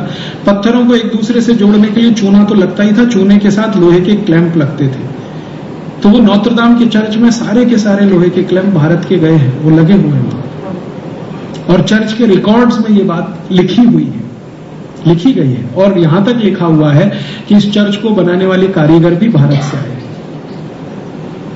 क्योंकि उस समय उनके यहां इतनी अच्छी कारीगरी का काम करने वाले कारीगर नहीं थे। तो हम सिर्फ लोहा ही नहीं बेच रहे हैं, हम इसका माने बिल्डिंग बनाने में भी हमारी महारत रही है। कंस्ट्रक्शन इंडस्ट्री में भारत बहुत आगे रहा है। और भारत की कंस्ट्रक्शन इंडस्ट्री का अगर आप वर्णन देखना चाहें तो इस पे एक नहीं, अब तो 20 किताबें हैं। हिंदुस्तान में उस क्वालिटी का कंस्ट्रक्शन होता रहा जो कोई सोचना भी आज संभव नहीं है। आप कभी राजस्थान आइए, राजस्थान के किले देखिए। जयपुर के पास एक आमेर नाम का छोटा सा स्थान है, आमेर का किला आप देखेंगे तो वहां की छत को देखिए, रूफ को देखिए, बहुत लंबी लंबी रूफ बिना किसी सपोर्ट के खड़ी हुई है। ना कोई बीम है, ना कोई पिलर है, अभी भी जीवित है। और ये आमेर रूफ दुनिया में इतनी पॉपुलर हुई है कि सभी जितने बड़े आर्किटेक्ट के इंस्टीट्यूट है पूरी दुनिया में, वो सब आमेर रूफ पढ़ाते हैं अपने विद्यार्थियों, भारत को छोड़कर। भारत को छोड़कर मैंने फ्रांस में देखा, जर्मनी में देखा, डेनमार्क में देखा, नीदरलैंड में देखा, उनके जो आर्किटेक्ट के बड़े इंस्टीट्यूट्स हैं वो आमेर रूफ पढ़ाते हैं अपने स्टूडेंट्स को। भारत की यूनिकनेस है, भारत में नहीं है, उस पर चर्चा भी नहीं होती, बात भी नहीं। हमारे यहां बस इतना ही है कि आमेर का किला देखने जाइए तो वो जो गाइड है ना, वो एक वाक्य में आधे मिनट में आपको ये कह देगा कि ऐसे है। उसके आगे कुछ बात करो तो उसको भी नहीं मालूम कि भाई ये कैसे अजूबा है। आप कल्पना कर सकते हैं 100 मीटर लंबा और 100 मीटर चौड़ा एक हॉल है और उसमें न कहीं कोई पिलर है और न कोई बीम है, कोई सपोर्ट नहीं, कैसे बना है। और आज का नहीं है, 800 साल पुराना है, 900 साल पुराना, 1000 साल पुराना। दुनिया में आज कोई कल्पना कर सकता है 100 मीटर लंबा 100 मीटर चौड़ा हॉल बिना किसी पिलर के और बिना किसी बीम के बना के दिखा? देखो, मैंने तो बहुत सारे दुनिया भर के एक्सपर्ट्स को पूछा है तो वो कहते हैं ये तो कुछ अजूबा है। और ये अजूबा भारत में करने वाले एक दो नहीं, हजारों लोग रहे हैं अलग अलग समय पर, अलग अलग इलाकों में।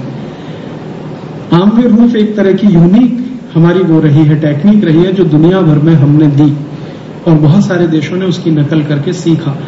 इंग्लैंड में जिसको आर्किटेक्ट का जन्मदाता माना जाता है, उसकी लिखी हुई किताब अभी मैं पढ़ रहा था थोड़े दिन पहले। लिटनर करके एक बड़ा इंजीनियर है, कंस्ट्रक्शन का एक्सपर्ट है, वो कहता है कि हमने तो कंस्ट्रक्शन सीखा है भारत से। ये अलग बात है कि जिनसे हमने सीखा उन्हीं को हमने मार डाला, वो अपनी ही किताब में लिख रहा था। हमने सीखा है भारत से, लेकिन ये अलग बात है कि हमने जिनसे सीखा उन्हीं को मार डाला।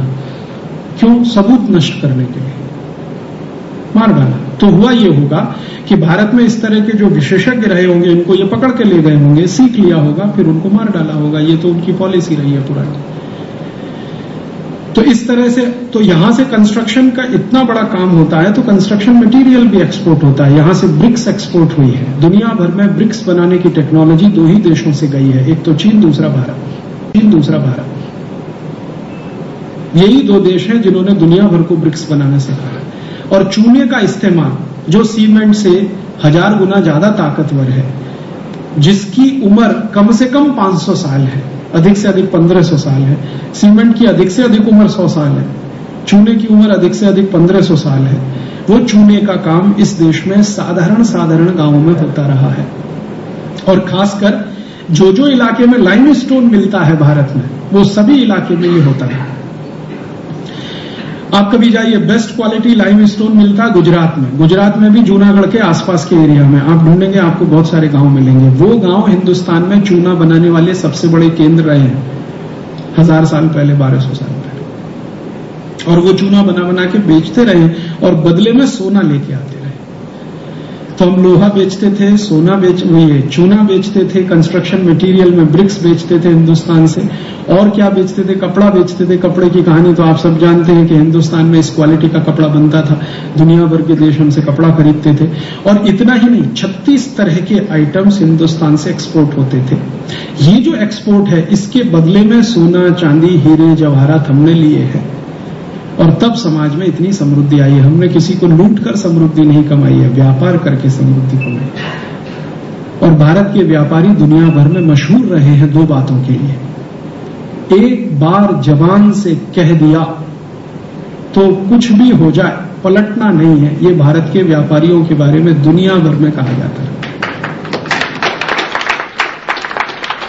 जबान दे दी, बात खत्म हो गई, फिर रेट ऊपर हो जाए नीचे हो जाए, सवाल ही नहीं उठता। घाटा उठा लेंगे लेकिन जबान वापस नहीं ले सकते। और भारत के व्यापारी इतने बड़े पैमाने पर सारा व्यापार मौखिक करते रहे हैं, ओरल। क्यों? विश्वास का प्रश्न। कह दिया है भारतीय व्यापारी ने, तो यूरोप में माना जाता है कि भारत का व्यापारी अगर कह गया है तो घाटा खुद उठा लेगा, लेकिन खरीदने वाले को कोई घाटा नहीं होने वाला। इसलिए यूरोप में और अरब देशों में और अफ्रीकी देशों में सबसे ज्यादा व्यापार भारतीय व्यापारियों से ही होता रहा, क्योंकि जवान के पक्के। बात कह दी तो फिरने का सवाल ही नहीं। रघुकुल रीति सदा चली आई, प्राण जाए पर वचन न जाए। एक बार वचन दे दिया है तो फिर प्रश्न ही नहीं उठता। ये हमारे एथिक्स रहे हैं आज के जमाने में। चाइनीज लोगों से जरा व्यापार करके तो देख लीजिए, सवेरे का रेट शाम को थोड़ा भी चेंज हो गया ना, तो आप ऊपर शीर्षासन कर लीजिए। या चाइनीज को छोड़िए, ताइवानीज लोगों से व्यापार करके देख लीजिए, आप अमरीकियों से करके देख लीजिए, ब्रिटिश लोगों से करके देख लीजिए। जरा सा रेट चेंज होते ही फिर वो किस तरह से ऊपर नीचे करना शुरू करते हैं। और यही देशों में लिखे हुए आर्काइवल डॉक्यूमेंट्स बताते हैं कि हिंदुस्तानी व्यापारी एक बार जबान दे दे तो पीछे नहीं हटने वाला। तो ये जो हमारी बात रही है, क्वालिटी, इसको मानना चाहिए। इस क्वालिटी के कारण हम बहुत बिजनेस करते रहे, बदले में ये सब कमाया हमने, उससे ये सब समाज समृद्धशाली हुआ।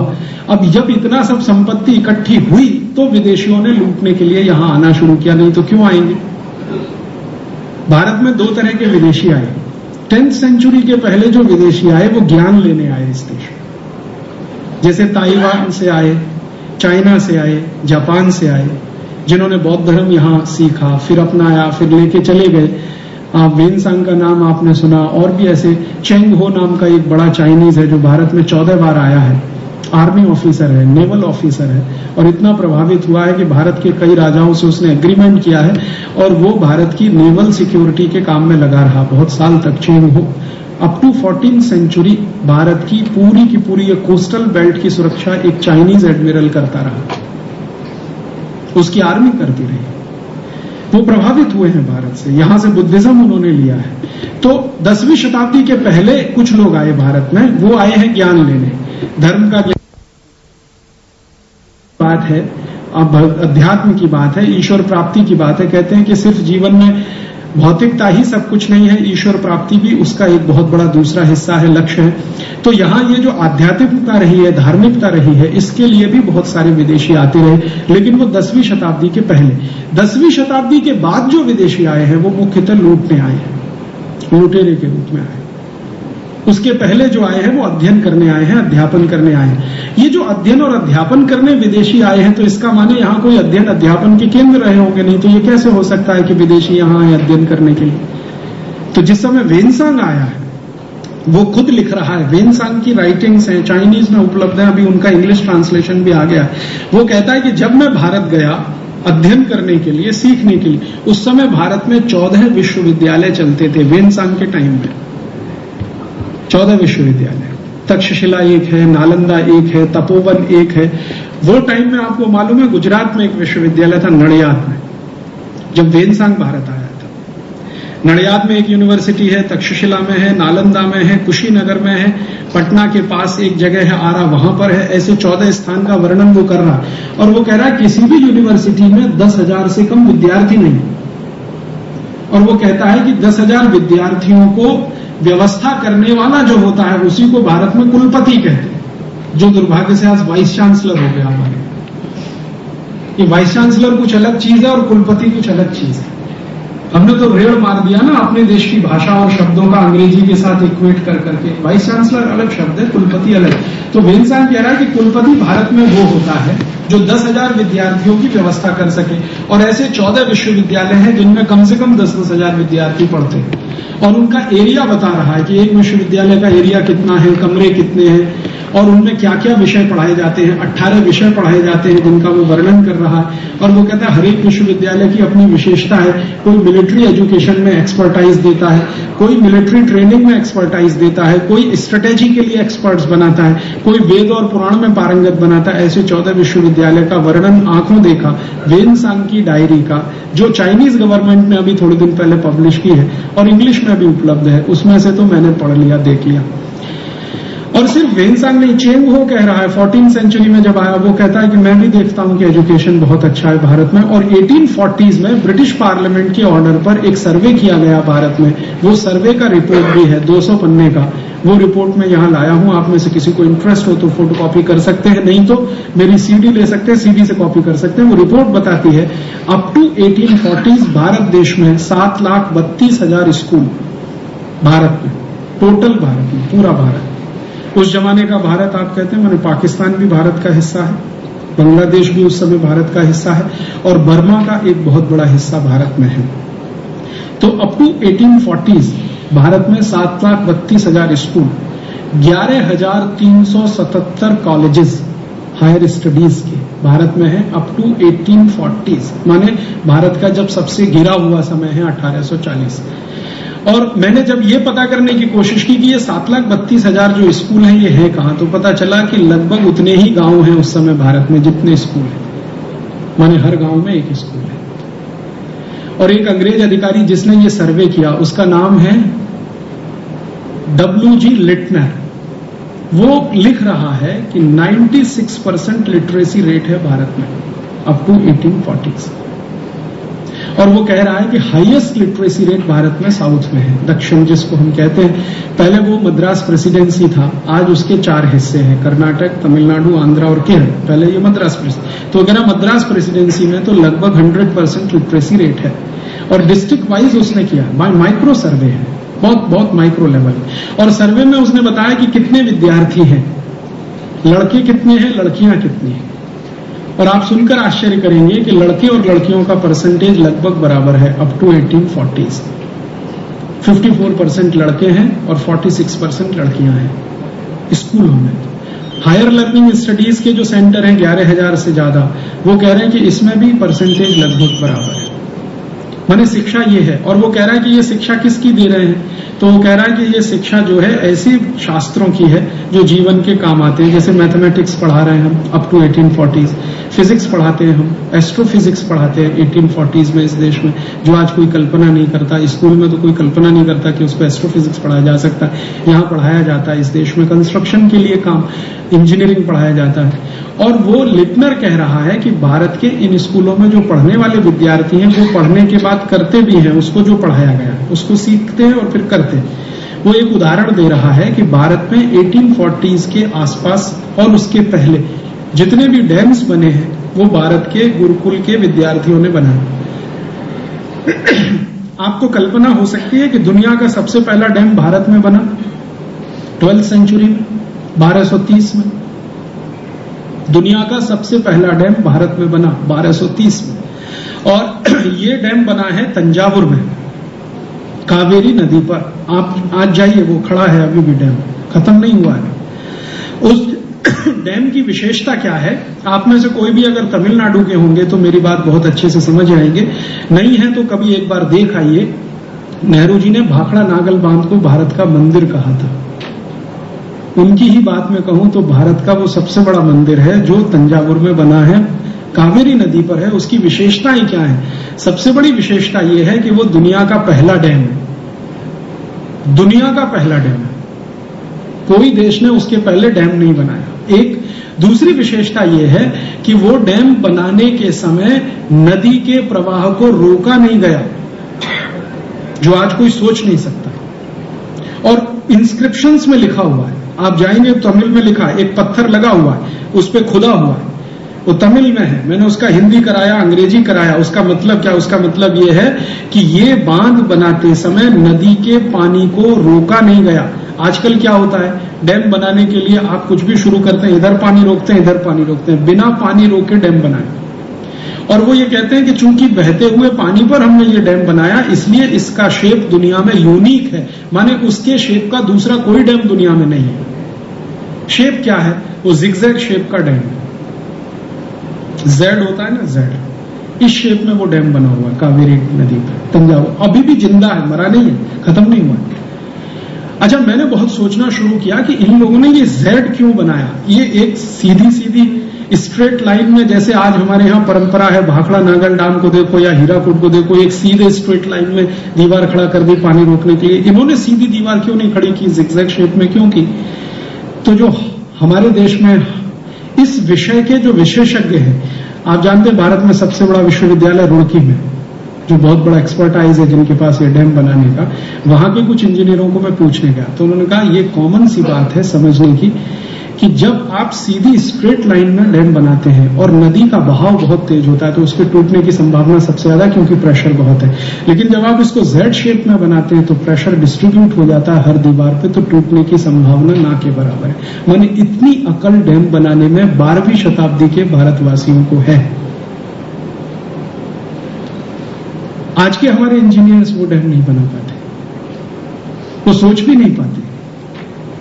और जो डैम ये बना है 1230 में, वो आज तक सुरक्षित है। उसकी दीवार में कहीं एक क्रैक नहीं है, और उसमें दो ही चीजें इस्तेमाल की गई है, चूना और ब्रिक्स, पतली वाली ईंट लगी है उसमें, पत्थर भी नहीं है, पतली ईंट है और चूना है, उसी से जोड़ के बना है, बिना पानी को रोके हुए। जेड शेप में है ताकि प्रेशर डिस्ट्रीब्यूट हो जाए। माने बहुत ऊंची टेक्नोलॉजी इस क्षेत्र में हमारे पास रही है। फिर मैंने जानने की कोशिश की कि ये जो विदेशी आए हैं अध्ययन करने के लिए, एक चाइनीज है हिंदुस्तान में, चेंगो, वो कहता है कि मैंने भारत में आके ये जो विद्या है जिसको इनोकुलेशन कहते हैं, माने टीका लगाना, वो कहता हमने भारत में आके सीखी है। तो 14th सेंचुरी में चेंगो कह रहा है इस बात को। तो 14th सेंचुरी में इनोकुलेशन कहां होता था भारत में, ये पता लगाने की कोशिश की तो पता चला इनोकुलेशन का टेक्निक सिखाने वाले भारत में 23 इंस्टीट्यूशन थे 14th सेंचुरी। सबसे बड़ा इंस्टीट्यूशन था कुल्लू में, हिमाचल प्रदेश। फिर मुझे और इंटरेस्ट आया तो और थोड़ा सा आगे बढ़ा तो पता चला कि ये सिर्फ इनोकुलेशन ही नहीं सिखाते थे, बहुत कुछ सिखाते थे। भारत देश में 14th सेंचुरी में राइनोप्लास्टी सिखाई जाती थी। कोई कल्पना कर सकता है सर्जरी की जो लेटेस्ट विद्या है आज के समय, राइनोप्लास्टी जो लेटेस्ट है आज के जमाने में, वो भारत में 14th सेंचुरी में थी। और एक दो विश्वविद्यालय में, कई विश्वविद्यालय उसके लिए पारंगत थे। तो हेल्थ के क्षेत्र में, चिकित्सा के क्षेत्र में भी भारत बहुत आगे। और सर्जरी के बारे में तो सारी दुनिया अब मान चुकी है कि दुनिया में सर्जरी का फैलाव भारत से ही हुआ है। फिर मैंने ये जानने की कोशिश की कि ये जो सर्जरी सिखाने वाले कॉलेजेस हैं, ये इंस्ट्रूमेंट्स क्या इस्तेमाल करते होंगे सर्जरी के लिए। तो उनकी मैं लिस्ट बना रहा हूं आजकल, वो भी डॉक्यूमेंट्स के आधार पर बना। तो अब तक मेरी लिस्ट में 317 इंस्ट्रूमेंट्स आ चुके हैं। लिस्टिंग कर रहा हूं मैं नाम के साथ कि क्या इंस्ट्रूमेंट किस काम के लिए है। पेट में कट लगाना है तो उसके लिए क्या इंस्ट्रूमेंट इस्तेमाल हो रहा है, किस क्वालिटी की स्टील इसमें लग रही है, नाम क्या है उसका, संस्कृत नाम क्या है और स्थानीय भाषा में उसका नाम क्या है। तो ऐसे 317 इंस्ट्रूमेंट्स इस्तेमाल हो रहे हैं सर्जरी में, माने कोई साधारण बात नहीं है। फिर बाद में पता चलता है कि ये जो सुश्रुत का विज्ञान है, पूरा सुश्रुत शास्त्र, वो तो आज से बहुत साल पहले लिखा गया, कम से कम 2500 साल पहले की डेटिंग है उसकी। तो ये सुश्रुत का शास्त्र अगर उस समय लिखा जा रहा है और सर्जरी का सबसे बड़ा शास्त्र भारत में माना जाता है, तो शायद उस जमाने में भी रहा हो। जब 14th सेंचुरी के डॉक्यूमेंट्स हैं, 1840s के डॉक्यूमेंट्स हैं, तो हो सकता है 2000 साल पहले भी रहा ही हो। और फिर बाद में पता चलता है कि हम महाभारत की जब चर्चा करते हैं ना, तो महाभारत में एक प्रसंग है जो आप सब जानते हैं, लेकिन उस पर ध्यान देकर हम कभी चिंतन करें कि महाभारत में कौरव 100 है और सब एक ही शक्ल के। कैसे? मेरी दादी माँ मुझे महाभारत की जब भी कहानी सुनाती थी तो वो कहती थी 100 कौरव थे, 5 पांडव थे, सब कौरव एक ही शक्ल के थे। तो मैं दादी को यही पूछता था कि सबकी शक्ल एक जैसी कैसे हो सकती? और ये बात मैंने दादी से कही तो दादी ने कही, उसकी माँ ने उसको कही, उसकी माँ को पूछो तो उसने किसी से सुना।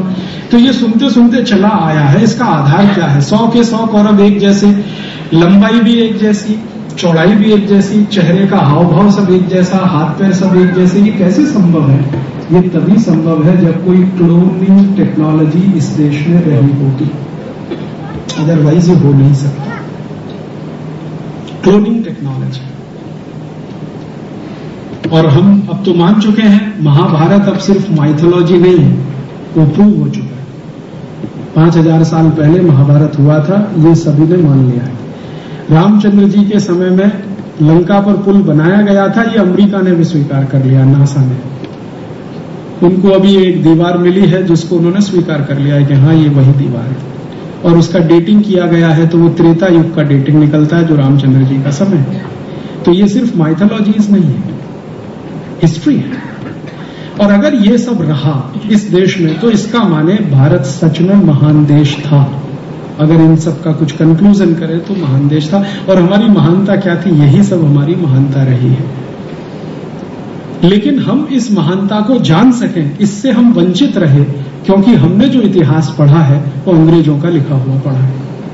और अंग्रेजों का इतिहास जिस व्यक्ति ने लिखा है, जेम्स मिल, वो खुद कहता है कि भारत को गुलाम बनाकर रखना है तो इनको गलत इतिहास ही बताना पड़ेगा। ये अगर अपना सही इतिहास जान लेंगे तो गुलामी नहीं होंगे। और जेम्स मिल से आगे बढ़कर मैकॉले कहता है अपनी चिट्ठी में, जो उसने बोर्ड ऑफ सेक्रेटरी रेवेन्यू को लिखी है, उस चिट्ठी का कॉपी है मेरे पास मेरे सीडी में, वो लिख रहा है मैकॉले कि भारत के लोगों को गलत इतिहास बताना है, गलत भूगोल पढ़ाना है, गलत अर्थशास्त्र पढ़ाना है। क्यों? क्योंकि गलत लोग हम भारत पर राज कर रहे हैं, वो खुद स्वीकार कर रहे हैं।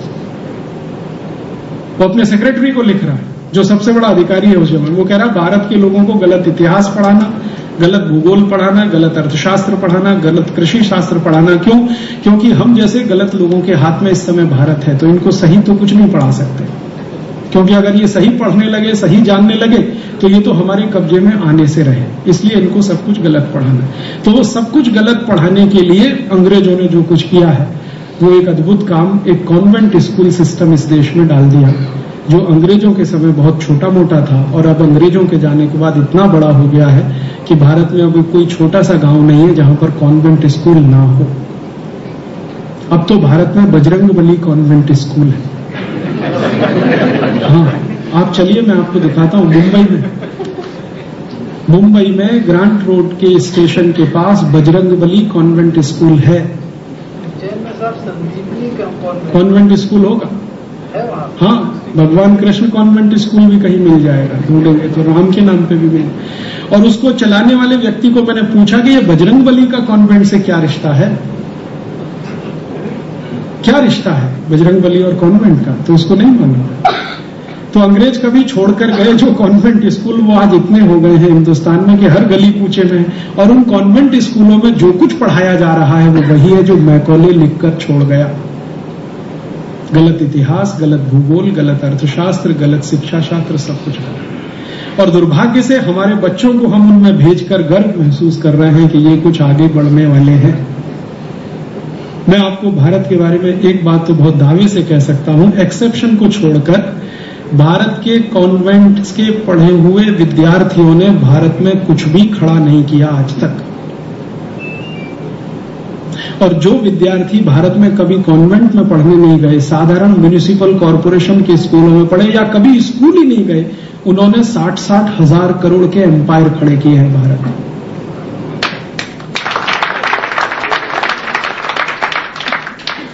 आप किसी का भी स्टडी कर लीजिए, धीरूभाई अंबानी का स्टडी कर लीजिए, बिरला जी का स्टडी कर लीजिए। 4 क्लास पास करके निकल गए राजस्थान के झुंझुनू जिले से, और वो बिरला जी के नीचे दुनिया भर के पीएचडी होल्डर्स और एमटेक होल्डर्स काम करते हैं 10-20 हजार की नौकरी पे।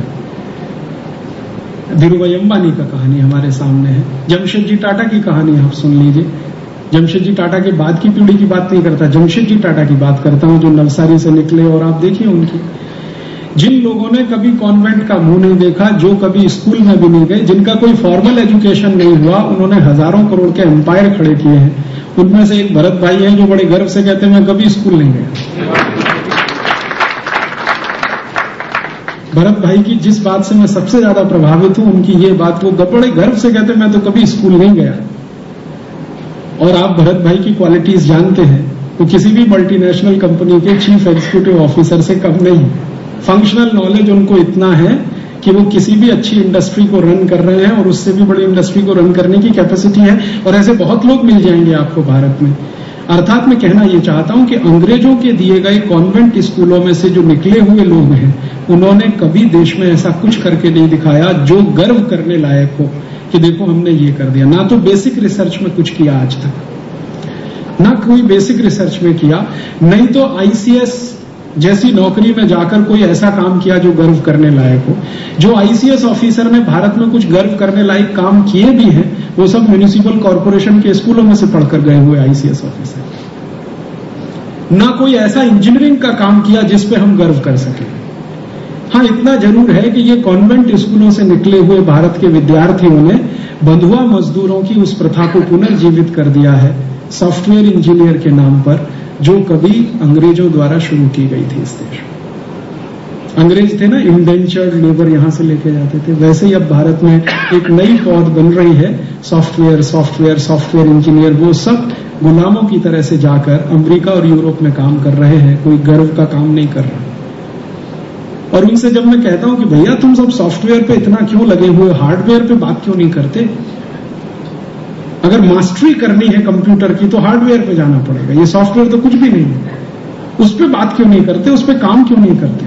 तो सिखाया नहीं गया। क्यों नहीं सिखाया गया? तुमको रखा ही गया इसके लिए कि तुम वहां जाके उनके कंप्यूटर ऑपरेट करो।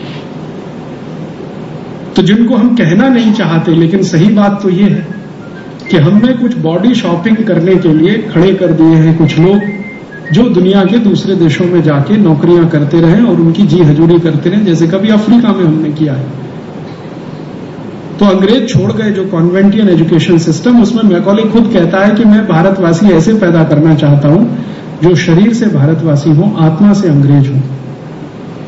तो वही हमने पैदा किया। और दुर्भाग्य से उनकी जो पीढ़ी निकली है, तो उनको ना भारत की समझ है, ना भारतीयता की समझ है, ना भारत की समस्याओं को वो जानते हैं, ना अपनी संस्कृति को पहचानते हैं, ना अपनी परंपराओं को जानते हैं, ना अपनी संभावनाओं को तलाश पाते हैं। वो हमेशा दूसरों की तरफ देखते हैं मदद के लिए, अमेरिका की तरफ, यूरोप की तरफ। अपनी तरफ देखना, अपने पैरों की तरफ देखना, अपनी जमीन की तरफ देखना उन्होंने बंद कर दिया। और उनके बारे में बात करते करते हम हमेशा अफसोस करते रहते हैं।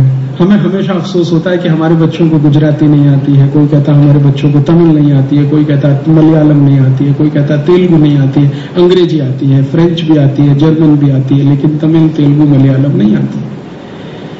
भरत भाई कह रहे थे कि उनके नाती को 67 बताना पड़ता है, 67 नहीं मालूम उसको 67 बताना पड़ता है। 67 वो नहीं जानता है, 67 क्या होता है, 79 नहीं जानता, 79 बताना पड़ता है। 89 और 79 का फर्क बताना पड़ता है। तो ये अफसोस हम करते रहते हैं, क्योंकि निकली है वो पीढ़ी, और उसमें उस पीढ़ी का कसूर नहीं है। उसको जो शिक्षा दी गई है वो वही है जो मैकॉले छोड़ के गया। और मैकॉले खुद कह रहा है कि भारत में हमें इंजीनियर पैदा नहीं करने, डॉक्टर नहीं बनाने, साइंटिस्ट नहीं बनाने, हमें कारकुन बनाने हैं। एक शब्द उसने इस्तेमाल किया, कारकुन। कारकुन माने क्लर्क। तो क्लर्क पैदा करने के लिए वो छोड़ गया। दुर्भाग्य से वही भारत की आजादी के 57 साल के बाद भी चलती रही। तो भारत का इतिहास क्या रहा है, एक छोटे में मैंने आपको बताया, और समस्याएं क्या हैं अब इसमें से निकलती हैं। इतिहास ये बताता है कि हम इतनी समस्याओं से घिरे हुए कभी नहीं रहे जो आज हैं, और ये समस्याएं आई कहां से हैं, ये मैंने आपसे कहा कि किस तरह से आई हैं इस देश में। विदेशियों के या तो गुलाम हुए, या उनकी लूट के शिकार हुए, या उनकी संस्कृति और सभ्यता में फंसे, तो समस्याएं पैदा हुई हैं। और समस्याएं वही होती हैं जहां तंत्र अपना हो, बुद्धि विदेशी हो। हमारे यहाँ तंत्र तो अपना रहा है जिसको हम चलाने की कोशिश रहे, लेकिन बुद्धि हमारी वो है जो भारत के किसी भी समस्या से अपने को जोड़ नहीं पाती है, कोरिलेट नहीं कर पाती। हम भारत में बड़ा गर्व महसूस करते हैं कि चंद्रमा से आए हुए पत्थर के टुकड़े पर रिसर्च किया जाए, लेकिन कभी इस बात पे गर्व नहीं आता कि 6,32,000 गांवों में जो गाय का गोबर उपलब्ध है, इस गाय के गोबर का भी कोई सदुपयोग हो सकता है क्या आज की जरूरत के हिसाब से? चंद्रमा से आए हुए पत्थर पे अगर हमने कुछ रिसर्च कर भी लिया तो उससे भारत के आम आदमी का कुछ लेना देना नहीं है, लेकिन गाय के गोबर पे कोई रिसर्च हो गया तो जरूर 6,32,000 गांवों के काम का हो सकता है। उस पे हमारा दिमाग ही नहीं जाता है, चिंतन भी नहीं चलता है। मंगल पे जाना चाहिए नहीं जाना चाहिए, बहस होगी, डिबेट होगी, लेकिन गांव गांव में लोगों को पीने का पानी नहीं मिल रहा है। 3 लाख ऐसे गांव हैं जहां पीने का पानी लेने के लिए 10 किलोमीटर जाना पड़ता है। इसके लिए कोई टेक्नोलॉजी क्यों इवॉल्व नहीं होती? इस पे हमारा दिमाग नहीं चलता। हुआ यही है कि हम अपनी जड़ों से कट गए हैं। हमारी हालत त्रिशंकु जैसी है, ना तो ऊपर गए ना तो नीचे रहे। और हम हिंदुस्तानी अगर पूरे अमरीकी हो जाते, यूरोपियन हो जाते तो ये प्रॉब्लम्स नहीं आती। ना तो हम अमरीकी हो पाए, ना यूरोपियन हो पाए, ना हिंदुस्तानी ही रह पाए, खिचड़ी हो गया, बीच में लटक गए। 100% अगर यूरोपियन हो जाते तो ये प्रॉब्लम नहीं आती और मैं आपके पास नहीं आता कभी बात करने। और या 100% हिंदुस्तानी रह जाते तो भी कोई प्रॉब्लम नहीं आती, कुछ ना कुछ रास्ते निकाल लेते। हम तो बीच में फंस गए, ना तो इधर के रहे ना उधर के रहे। वो एक कहावत है ना, धोबी का कुत्ता घर का ना घाट का, वही हमारी हालत हो गई है। खासकर पढ़े लिखे हिंदुस्तानियों की ये स्थिति है। समस्याएं यहीं से शुरू होती हैं। बड़ी समस्या आ गई है करप्शन की हमारे देश में। एजुकेशन की एक बड़ी प्रॉब्लम है। 40% अभी भी इलिटरेट लोग हैं, जबकि 1840s में 96% लिटरेसी इस देश में है। रिकॉर्ड्स बताते हैं, अंग्रेज स्वीकार करते हैं। टेक्नोलॉजी में हम कितने ऊपर हैं और आज टेक्नोलॉजी के लिए मारामारी हो रही है। विदेशों की तरफ हम भाग रहे हैं कि हमें कोई टेक्नोलॉजी मिले तो हम अपना कुछ काम करें। एक जमाने में इतना बड़ा ट्रेड करने वाले लोग, इतना बड़ा एक्सपोर्ट करने वाले लोग आज दुनिया में एक्सपोर्ट के लिए मारामारी कर रहे हैं। वर्ल्ड मार्केट में आज हमारा टोटल एक्सपोर्ट 0.1% के आसपास, 0.2%, 0.3% होता है। अभी थोड़ा बहुत बड़ा है, 0.5% आ गया है। 1% अभी भी नहीं हो रहा है। और आज से 150 साल पहले हम 33% एक्सपोर्ट करने वाले देश थे। 27% एक्सपोर्ट वर्ल्ड मार्केट में चीन करता था, 33% हम करते थे। चीन और भारत का जीडीपी जोड़ दिया जाए 150 साल पहले का, तो वो दुनिया के 3/4 जीडीपी के बराबर है 150 साल पहले। तो इतनी क्राइसिस हमारे देश में आज दिखाई देती है। ये क्राइसिस आई है यहीं से, और वो क्राइसिस के बारे में 2-3 बातें कह के फिर सोल्यूशन पे आऊंगा कि क्या क्राइसिस यहां से पैदा हुई। जब अंग्रेज आए तो उन्होंने हिंदुस्तान को खत्म करने के लिए, तोड़ने के लिए कई कानून बनाए, जिस पर मैं पिछली बार आया था, बहुत विस्तार से मैंने बताया था। अंग्रेजों ने भारत का अर्थशास्त्र और उद्योग खत्म करने के लिए एक बहुत सुंदर काम किया। सुंदर काम उनके शब्दों में, हमारे लिए खराब काम। वो कहते हैं कि अंग्रेज एक अधिकारी है, विलियम विल्बरफोर्स, वो पार्लियामेंट का स्पीकर है और भाषण दे रहा है और कह रहा है कि भारत को 1000 साल गुलाम बनाना है तो पहले भारत का उद्योग खत्म करो। उद्योग खत्म करने के बाद राजनीतिक शक्ति खत्म करो, और ये खत्म करने के बाद संस्कृति खत्म करो। तो कोई उसको पूछता है विल्बरफोर्स को। विल्बरफोर्स का 3.5 घंटे का लेक्चर है, वो भी सीडी में है, आप चाहें तो उसे पढ़ सकते हैं। वो लेक्चर में कह रहा है विल्बरफोर्स के उद्योग भारत के खत्म करने हैं तो सबसे पहला काम करो कि ज्यादा से ज्यादा उस पर टैक्स लगा दो। तो कोई पूछ रहा है क्या क्या टैक्स लगाएं, तो बड़े सुंदर शब्दों में कह रहा है कि देखो, भारत का कोई भी उद्योगपति कुछ भी उत्पादन करे तो सबसे पहले उत्पादन पे ही टैक्स लगा दो। तो अंग्रेजों ने सबसे पहला टैक्स लगाया सेंट्रल एक्साइज ड्यूटी 1840 में।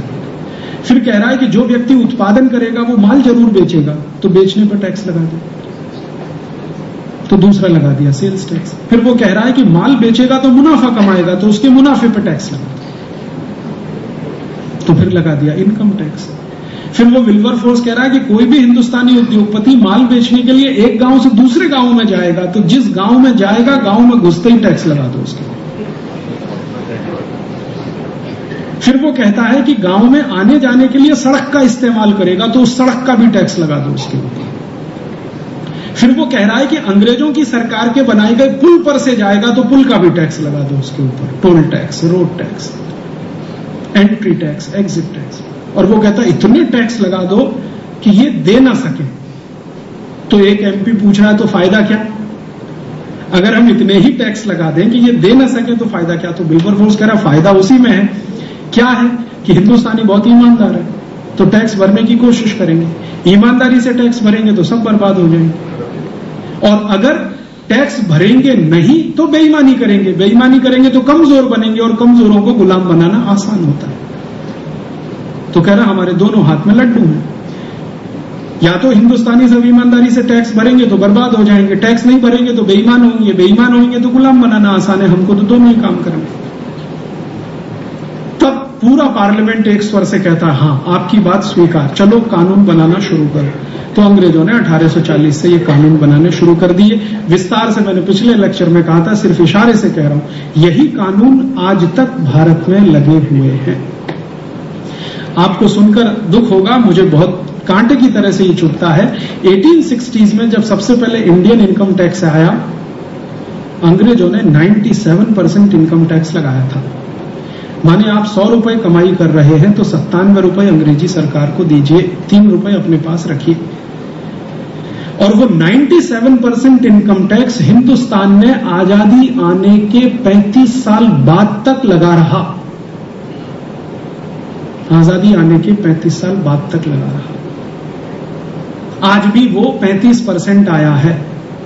इतनी लड़ाई झगड़ा सब करने के बाद 35% आया। मेरे समझ में ये नहीं आता कि इनकम पर टैक्स क्यों होना चाहिए, प्रोडक्शन पर टैक्स क्यों होना चाहिए। कोई आदमी अपनी पूंजी लगाकर, अपना दिमाग लगाकर, अपनी मेहनत करके समाज को उत्पादन करके दे रहा, उस पर टैक्स क्यों होना चाहिए। उसको तो प्रमोशन करने के लिए सरकार को और मदद करनी चाहिए, क्योंकि वो आपके रॉ मटेरियल को एक फिनिश प्रोडक्ट में कन्वर्ट करके दे रहा है। ये तो बहुत बड़े हुनर का काम वो कर रहा है। फिर मैंने सोचा कि ये भारत सरकार इतनी इनकम टैक्स लगाती है, फिर उसके पहले अंग्रेज लगाते थे। अंग्रेजों के पहले कितना था? आपको सुनकर हैरानी होगी, 10वीं शताब्दी तक हिंदुस्तान में कोई इनकम टैक्स नहीं था। और 10वीं शताब्दी तक ये हिंदुस्तान चलता रहा एक अर्थशास्त्र पर, जिसको चाणक्य अर्थशास्त्र कहा जाता है। चाणक्य मानता है कि इनकम पे तो टैक्स होना ही नहीं चाहिए। वो कहता है कि ज्यादा से ज्यादा टैक्स अगर लेना है तो कैसे लेना चाहिए। बड़ी सुंदर बात वो कहता है अपनी अर्थशास्त्र की किताब में। वो कहता है जैसे मधुमक्खी फूल में से रस लेती है लेकिन फूल को निचोड़ नहीं लेती, फूल में से उतना ही रस लेती है जिससे फूल भी बचा रहे और उसकी भी क्षुधा पूरी हो जाए, तो राजा को उतना ही टैक्स लेना चाहिए। तो कोई कहता है आप इसका परसेंटेज तय कर दो, तो चाणक्य कहता है 5% से ज्यादा टैक्स कभी नहीं होना चाहिए। और वो कहता है जब इमरजेंसी हो जाए, बाहरी हमला हो जाए, तो वो 5% का टैक्स मैक्सिमम 15% तक जाना चाहिए, इसके आगे वो भी नहीं जाना चाहिए। तो 10वीं 11वीं शताब्दी तक ये देश चलता रहा चाणक्य अर्थशास्त्र से। तब ये भारत सोने की चिड़िया हो गया। उसके बाद ये चला विदेशी अर्थशास्त्र से, माने विदेशी आए, उन्होंने रूल किया, नए नए टैक्स के कानून बनाए। उसके बाद अंग्रेजों ने तो सत्यानाश कर दिया, तब से ये देश गिरता चला गया। तो अंग्रेजों ने बहुत सुंदर तरीके से इस देश को खत्म किया टैक्सेशन के सिस्टम से। फिर वो अंग्रेज कहते हैं कि सिर्फ टैक्सेशन के ही सिस्टम नहीं, एक अंग्रेज अधिकारी जिसने ये ड्राफ्टिंग किया इंडियन इनकम टैक्स एक्ट का, जिसने ड्राफ्टिंग किया, वो कहता है कि ये इतना कॉम्प्लिकेट होना चाहिए कि किसी को समझ में ना आए, इतना कॉम्प्लिकेट होना चाहिए कि ये समझ में ना आए। हम समझ सकें, माने अंग्रेज समझ सकें, हिंदुस्तानी तो कभी ना समझे। इसको समझने के लिए भी वो हमारे पास आए, ऐसा कॉम्प्लिकेटेड करो। तो इनकम टैक्स एक्ट जो बनाया गया वो गोल गोल जलेबी जलेबी वाली जो भाषा है। और मैं हिंदुस्तान के बड़े इनकम टैक्स लॉयर की बात को कोट कर रहा हूं। वो कहते हैं कि 40-40 साल इनकम टैक्स में प्रैक्टिस करने वाले भी कॉन्फिडेंस से नहीं कह सकते कि ये एक्ट उनको समझ में आ गया। इतना कॉम्प्लिकेटेड शायद ही दुनिया में कोई देश में इतना कॉम्प्लिकेटेड होगा। और सेंट्रल एक्साइज भी उससे कम कॉम्प्लिकेटेड नहीं। और भारत का कोई भी कानून आप पढ़ना शुरू करिए, कानून की पहली वाक्य पढ़कर आखिरी तक पहुंचेंगे, आपको याद नहीं रहेगा कि बीच में क्या है या पहले वाक्य में क्या है। इतनी क्लिष्ट भाषा क्यों? जानबूझ के, ताकि आपको समझ में ना आए। तो आप करेंगे क्या? इंटरप्रिटेशन के लिए अंग्रेजों के पास जाएंगे, तो डिपेंडेंसी उन पर ही रहने वाली है। और फिर अंग्रेज चाहे वैसे इंटरप्रेट करेंगे। तो भारत के कानून इस तरह से बनाए हुए हैं कि चाहे जैसे इंटरप्रिटेशन करा लो उसका, और उसी वर्ग में हिंदुस्तान फंस गया। तो गांधी जी ने कहा कि अंग्रेजों ने जो कानून बनाए उसका सबसे ज्यादा नुकसान भारतवासियों को हुआ, सबसे ज्यादा फायदा वकीलों को हुआ, और इसलिए गांधी जी ने अपनी वकालत की डिग्री जला दी 1915 में। बार एट लॉ की डिग्री जलाई थी गांधी जी। उन्होंने कहा भारत भूल जाए कि मैं बैरिस्टर हूं, क्योंकि ये वो वर्ग है जिसको अंग्रेजों ने पैदा किया है भारत के लोगों का खून चूसने के। कभी भी कानून की सही व्याख्या करके नहीं देगा ये वर्ग, ये गांधी जी का मानना था। और उसी वर्ग में आज भी पूरा देश फंस रहा है, पिस रहा है। परिणाम क्या है? भारत में जितने डिस्ट्रिक्ट कोर्ट्स हैं, जितने हाई कोर्ट्स हैं, सब जगह 4,50,00,000 केस पेंडिंग हैं। एक बार मैंने भारत के कानून मंत्री अरुण जेटली को एक प्रश्न पूछवाया था लोकसभा में एक एमपी की मदद से कि ये 4,50,00,000 केस जो पेंडिंग है, इनका जजमेंट कभी आएगा? तो कानून मंत्री का जवाब था कि कम से कम 350 साल में इनका जजमेंट आ जाएगा। वो जो 350 केस पेंडिंग है, उसमें मेरे भी 90 केस पेंडिंग है आजादी बचाओ आंदोलन के, पब्लिक इंटरेस्ट पिटीशन के। तो मेरे भी 350 साल में सभी केस का जजमेंट आएगा, तो कम से कम मुझे 8-10 बार पुनर्जन्म तो लेना ही पड़ेगा अपने केस का जजमेंट सुनने के। और भारत के पूर्व न्यायाधीश, मुख्य न्यायाधीश जस्टिस वर्मा, वो स्वीकार करते हैं कि ये जो कानून का तंत्र है ये कभी न्याय नहीं देता, ये कभी न्याय नहीं देता। उन्होंने स्वीकार किया है इस बात को, पब्लिकली स्वीकार किया है कि हम न्यायाधीश नहीं हैं, हम कायदाधीश हैं। माने कानून के आधार पर फैसला देते हैं, न्याय नहीं देते, क्योंकि न्याय की परिभाषा ही अलग है। अब कानून कैसे है, कायदे कैसे अंग्रेजों के बनाए हुए, टैक्सेशन के बारे में तो बताया, और भी जो दूसरे कायदे अंग्रेजों ने बनाए, जैसे उदाहरण के लिए एक कायदा अंग्रेजों के जमाने का है, अगर आप गाय को डंडे से मारें तो जेल होगी, और उसको काट के उसका मांस बेचें तो एक्सपोर्ट का सर्टिफिकेट मिलेगा। ये भारत में कानून है और अंग्रेजों के समय का बनाया हुआ, आज तक चल रहा है। गाय को डंडे से मारें तो आपको जेल हो जाएगी, क्योंकि आप पवित्र जानवर को हैरान परेशान करें, लेकिन उसको कत्ल करवा दीजिए, उसके लिए 350 कत्ल खाने भारत में चल रहे हैं, और उनकी संख्या 3000 से ज्यादा होने की तैयारी में है, और उनका मीट एक्सपोर्ट हो रहा है, दुनिया भर में सब जगह जा रहा है। भारत के किसान जिसको माता समझ के पूजन करते हैं, वो हर साल 2.5 करोड़ से ज्यादा गाय कटती है भारत। ये कानून है हमारे देश में। अंग्रेजों के बाद जो काले अंग्रेज आए, उन्होंने जो कानून बनाए वो कुछ कम नहीं है। हमारे काले अंग्रेजों ने ऐसे ऐसे कानून बना दिए हैं जो अंग्रेजों से भी भारी पड़ते हैं। आजादी के पिछले 57 साल में भारत की संसद के बनाए हुए कानून अंग्रेजों से भी ज्यादा खतरनाक है कई मामलों। कोई कम नहीं है। क्यों? अब ये जो अंग्रेज काले हमारे देश में है, संसद में, विधानसभा, इनको जब मैं पूछता हूं तो वो कहते हैं कि जो चल रहा है ट्रेंड, हम उसी में कानून बनाते हैं, उसके आगे उसके विरोध जाके कुछ करना नहीं। तो कानून सब वैसे हैं। मैंने एक लिस्ट किया, अंग्रेजों के समय के बनाए हुए 34,735 कानून आज भी इस देश में चलते हैं, माने भारत में चलते हैं, खत्म नहीं हुए। Indian police act, Indian civil services act, Indian forest act, land acquisition act, land revenue act, Indian post and telegraph act, Indian railway act, electricity supply act, ये सारे के सारे कानून बिफोर 1947 के सब चल रहे हैं। इवन रूल्स रेगुलेशन अंग्रेजों के समय के चल रहे हैं, वो भी नहीं बदले। बहुत साल मैंने भारत में सिर्फ एक काम के लिए संघर्ष किया कि हमारी संसद में शाम को 5 बजे बजट पेश होता था 97 तक। मैं ये बात हर बार कुछ एमपीज को पूछा था कि संसद चलती है सुबह 11 साढ़े 11 बजे, बजट शाम को 5 बजे क्यों आता है? कोई मुझे जवाब नहीं देता था। एक बार एक सांसद जो भूतपूर्व हो गए, अभी थोड़े दिन पहले उनका स्वर्गवास हो गया, उनका नाम था मधु लिमई। मैं एक बार उनको मिला तो उन्होंने कहा, देखो ये समझना है तो 1927 का पार्लियामेंट का बजट निकाल के पढ़ो। सबसे पहला बजट आया अंग्रेजों ने 1927 में आया। पार्लियामेंट बने ये जो दिल्ली में है, ये 1925 में बनी, 1927 में पहला बजट। तो उस बजट का वो पढ़ो, प्रस्तावना पढ़ो। तो मैंने पढ़ी तो उसमें लिखा हुआ है कि ये बजट शाम को 5 बजे इसलिए पेश किया जा रहा है कि इंग्लैंड की संसद में 11:30 बजे है। इंग्लैंड की संसद में सवेरे के 11:30 बजे हैं, यहां शाम को 5 बजे इसलिए बजट पेश किया जा रहा है। और इंग्लैंड की संसद का टाइम उस समय शुरू होने का 11:30 बजे था, और हम उस समय इंग्लैंड की कॉलोनी थे। तो ठीक है, हम शाम को 5 बजे बजट पेश करते थे 1927 से 1947 तक। 1947 के बाद क्या हुआ? 1947 से 1997 तक बजट शाम को 5 बजे ही आया। फिर मैंने क्या किया कि वो बजट की फोटोकॉपी करा करा के 250 सांसदों को दिया। मैंने कहा आपकी आंखें फूटी हैं, जरा पढ़ो ये क्या लिखा। इंग्लैंड में सवेरे का 11:30 बज रहा है, इसलिए यहाँ 5 बजे बजट पेश हो रहा है। ये 1947 में हम आजाद हो गए, तिरंगा झंडा आ गया, यूनियन जैक हमने उतार दिया, ये अभी भी नियम नहीं बदला आपने। तब जाकर एक भूतपूर्व प्रधानमंत्री ने इसके खिलाफ आवाज उठाई, उनका नाम है चंद्रशेखर। और 97 में पार्लियामेंट का एक स्पेशल सेशन हुआ था, आपको याद है, 15 अगस्त 1997 को विशेष अधिवेशन। उसमें 3 घंटे इस पर गर्मा गर्म बहस हुई। तब सरकार ने कहा कि ये नियम को बदलेंगे। तो 1998 से बजट सवेरे 11 बजे आना शुरू हुआ। माने एक छोटा सा नियम बदलने में हमारे नेताओं को 50 साल लगता है, और उसमें भी राजीव दीक्षित जैसे आदमी को फोटोकॉपी करा करा के बांटनी पड़ती है। हमारी स्थिति ये है।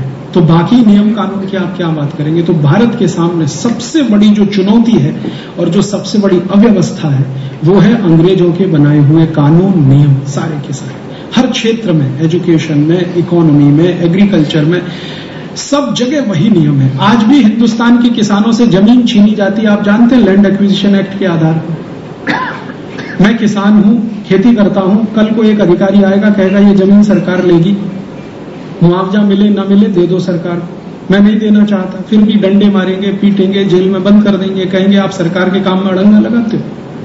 मैं मेरे जमीन का मालिक, मेरी जमीन नहीं पकड़ के रख सकता, सरकार ले लेगी, जिस दिन चाहे उस दिन ले लेगी। और जिनकी जमीनें लिया है भारत सरकार ने, 40-40 साल तक उनको मुआवजे नहीं मिले हैं। आज भी वो लोग दर दर की ठोकरें खाते हैं। ऐसे 2 करोड़ भारतवासी हैं जिनकी जमीनें आजादी के 50 साल बाद में ली गई हैं, किसी को कोई मुआवजा नहीं मिला है। वो सब बेचारे भटकते हैं, एक गांव से दूसरा, दूसरे से तीसरा। उनके ऊपर पुलिस लाठीचार्ज करती है, और जो कुछ होता है हिंदुस्तान में वो आप कल्पना नहीं कर सकते यहां बैठे। तो सबसे बड़ी चुनौती और समस्या जो भी माने वो ये कि अंग्रेजों के बनाए हुए नियम, कायदे, कानून। दूसरी समस्या अंग्रेजियत आज भी हमारे भारत के नेता और अधिकारियों के मन से गई नहीं है। आईसीएस ऑफिसर तो जिस अंग्रेजियत का व्यवहार करते हैं आप सोच नहीं सकते। एक आईसीएस ऑफिसर जो मेरे टैक्स के दिए गए पगार पर अपनी जिंदगी चलाता है, वो मेरा सिर तोड़ के बात करता है। मैं अभी चला जाऊं उसके ऑफिस में तो वो मान लेता है कि ये कोई अवांछित व्यक्ति आ गया, और उसको ऐसे दुत्कारता है जैसे कुत्ते को हम दुत्कारते हैं हमारे घर में आने पर। और यही आईसीएस ऑफिसर आपके साथ क्या क्या मिसबिहेव करते होंगे, एयरपोर्ट हिंदुस्तान का कोई भी शुरू हो जाए, वहां से आप कल्पना कर सकते हैं। आप जैसे लोगों के साथ अगर वो मिसबिहेव कर सकते हैं, तो हिंदुस्तान के उन लोगों के बारे में सोचिए जिनको 2 समय खाने को रोटी नहीं मिलती, उनको कितना मिसबिहेव करते होंगे।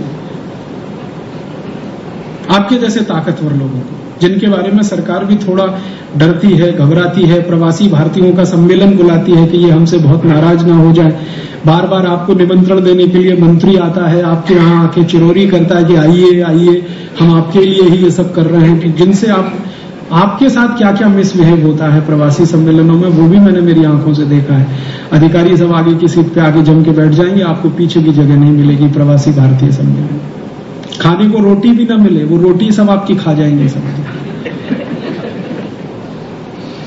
2 बार का तो मुझे अनुभव है प्रवासी भारतीय सम्मेलन में, प्रवासी भारतीयों को रोटी नहीं है, अधिकारी सब खा गए। ऐसा मिसबिहेव, क्योंकि उनके मन में अंग्रेजियत रग रग में बसी है। एजुकेशन की प्रॉब्लम मैंने आपको बताई कि हम डिग्री ले रहे हैं लेकिन कुछ उद्योग नहीं दे रहे हैं, ज्ञान नहीं दे रहे हैं, नॉलेज नहीं दे रहे हैं। ये अब समस्याओं का समाधान क्या करें? फिर 15 मिनट में कह के खत्म करता हूं, फिर उसके बाद क्वेश्चन आंसर। समाधान क्या करें कि ये सब ठीक हो जाए?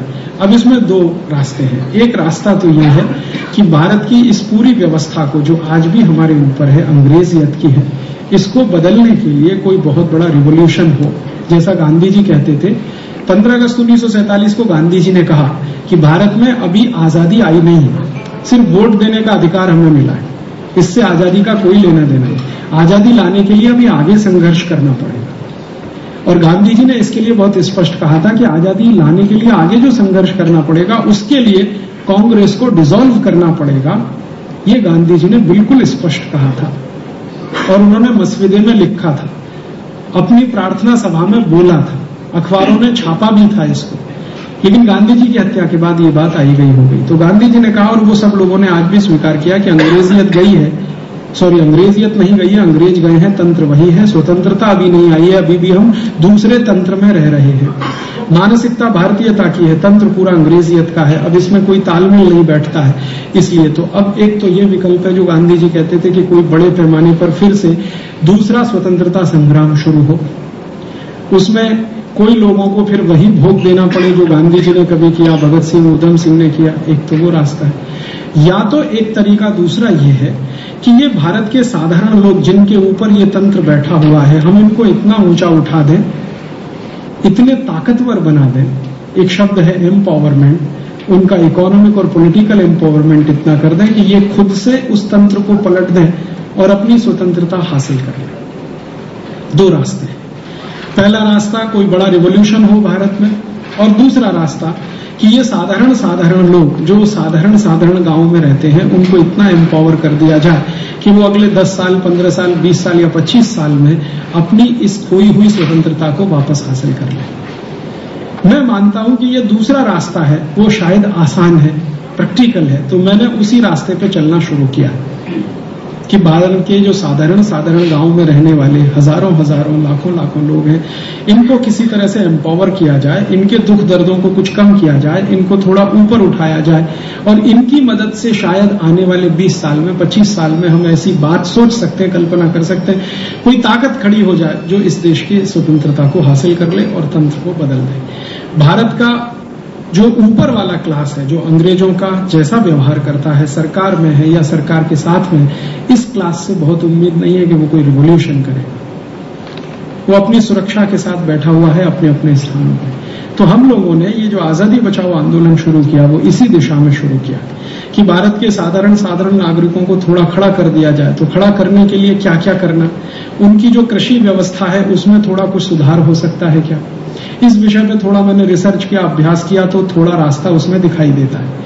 कृषि व्यवस्था में क्या सुधार हो सकता है। आज जो हमारे किसान या खेडूत काम करते हैं उनकी सबसे बड़ी समस्या है कि खेती का लागत खर्च बढ़ रहा है और उनको जो मार्केट में प्राइस मिलना चाहिए वो नहीं मिल रहा।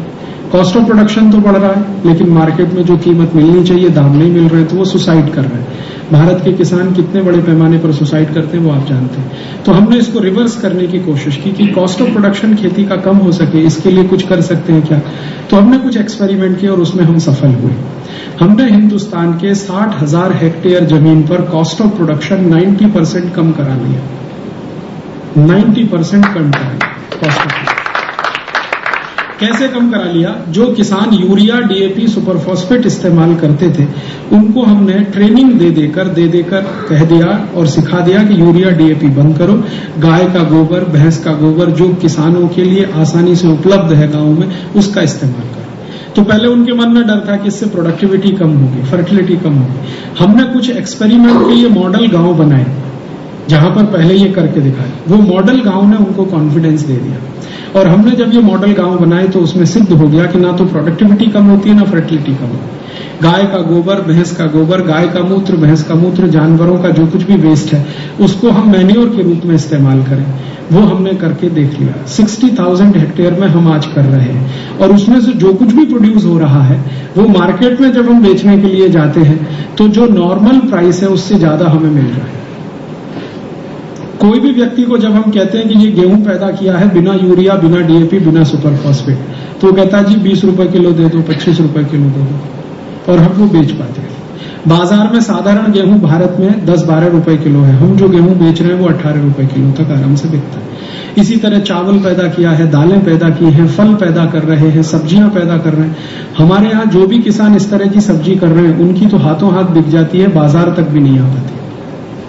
हमने देख लिया है कि इसको बड़े पैमाने पर कर सकते हैं, तो इसके लिए हमने ट्रेनिंग सेंटर शुरू किए हैं गांव-गांव में किसानों के। 118 गांव में अभी हमारे ऐसे ट्रेनिंग सेंटर चल रहे हैं। वहां हम किसानों को ट्रेनिंग देते हैं, वो फिर गांव-गांव जाके दूसरों को ट्रेनिंग देना शुरू करते हैं। इससे हम मानते हैं कि उनका कॉस्ट ऑफ प्रोडक्शन कुछ कम हो सकता है और जितना कॉस्ट ऑफ प्रोडक्शन कम होगा उतना ही उनका इनकम बढ़ जाएगा। दूसरा, हमने उनका एम्पावरमेंट हो इसके लिए एक काम और शुरू किया है कि हमारे दैनिक जीवन में काम आने वाली छोटी छोटी बहुत सारी चीजें हैं, साबुन है, मंजन है, वॉशिंग पाउडर है, डिटर्जेंट पाउडर है, शैम्पू है, टूथ पाउडर है, टूथपेस्ट है, ये सब जीरो टेक्नोलॉजी के आइटम है, इनको बनाना कोई मुश्किल काम नहीं।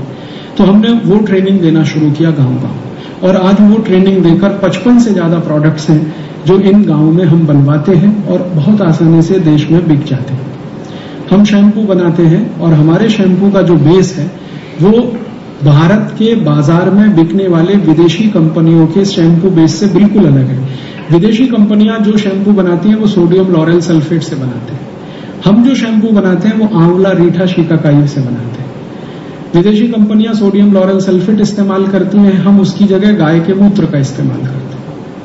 और गोमूत्र बेस करके जो शैम्पू हमने बनाया है वो भारत के बहुत आसानी से बिकने वाले शैम्पू में है। क्वालिटी उसकी इतनी अच्छी है कि आप उसका इस्तेमाल करें तो बाल झड़ना कम होते हैं, सबसे पहले तो पानी बहुत कम खर्च होता है, और जो बाल धोने के बाद पानी निकलता है वो खेत में 1 पैसे का भी नुकसान नहीं करता है।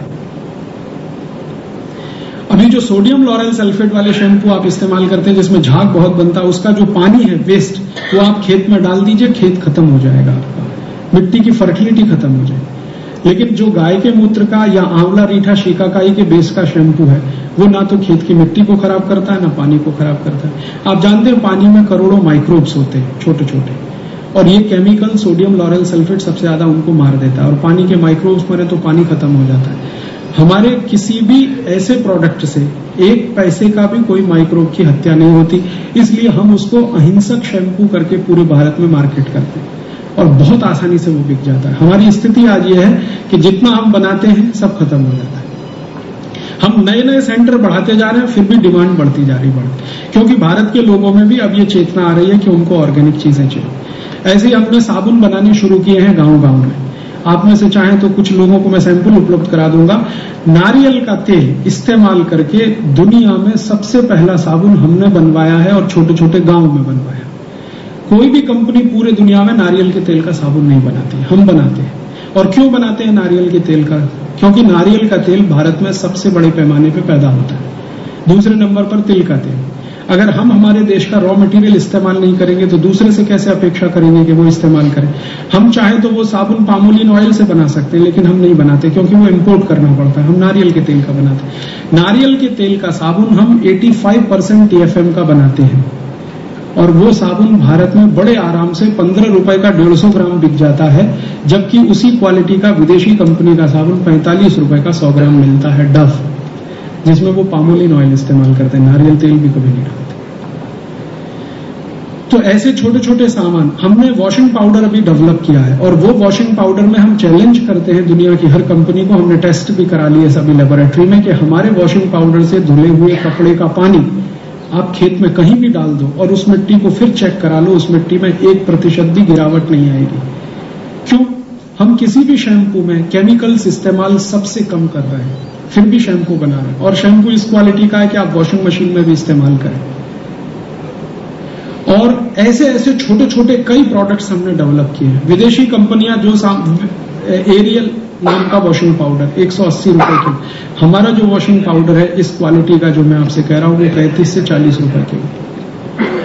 ऐसे ही हमने ग्लिसरीन का जो साबुन आता है ना पियर्स 20 रुपए का, वो साबुन हमने डेवलप किया है मात्र 6.5-7 रुपए का। हम मॉस्किटो रेपेलेंट बनाते हैं गोमूत्र से, और गोमूत्र के मॉस्किटो रेपेलेंट के बारे में जितने भी हिंदुस्तान में टॉक्सिकोलॉजिकल रिसर्च इंस्टीट्यूट है सबको हमने भेज के दिखाया। उन्होंने कहा इससे ज्यादा सेफ मॉस्किटो रेपेलेंट हो नहीं सकता। और गाय के गोबर से हमने मच्छर अगरबत्ती बनाई है। वो एक कछुआ छाप मच्छर अगरबत्ती आपने देखा, वो तो एल्ड्रिन से बनती है। एल्ड्रिन दुनिया का सबसे खतरनाक जहर है, लेकिन हमने गाय के गोबर से मच्छर अगरबत्ती बनाई है, धूप बत्ती बनाई है, अगरबत्ती बनाई है। गाय के गोबर से हम ऐसे 35 प्रोडक्ट बनाते हैं। गोमूत्र से औषधियां बनाते हैं। एक हमने आई ड्रॉप बनाया है गाय के मूत्र से, वो कैटरेक्ट रिमूव कर देता है बिना किसी ऑपरेशन के।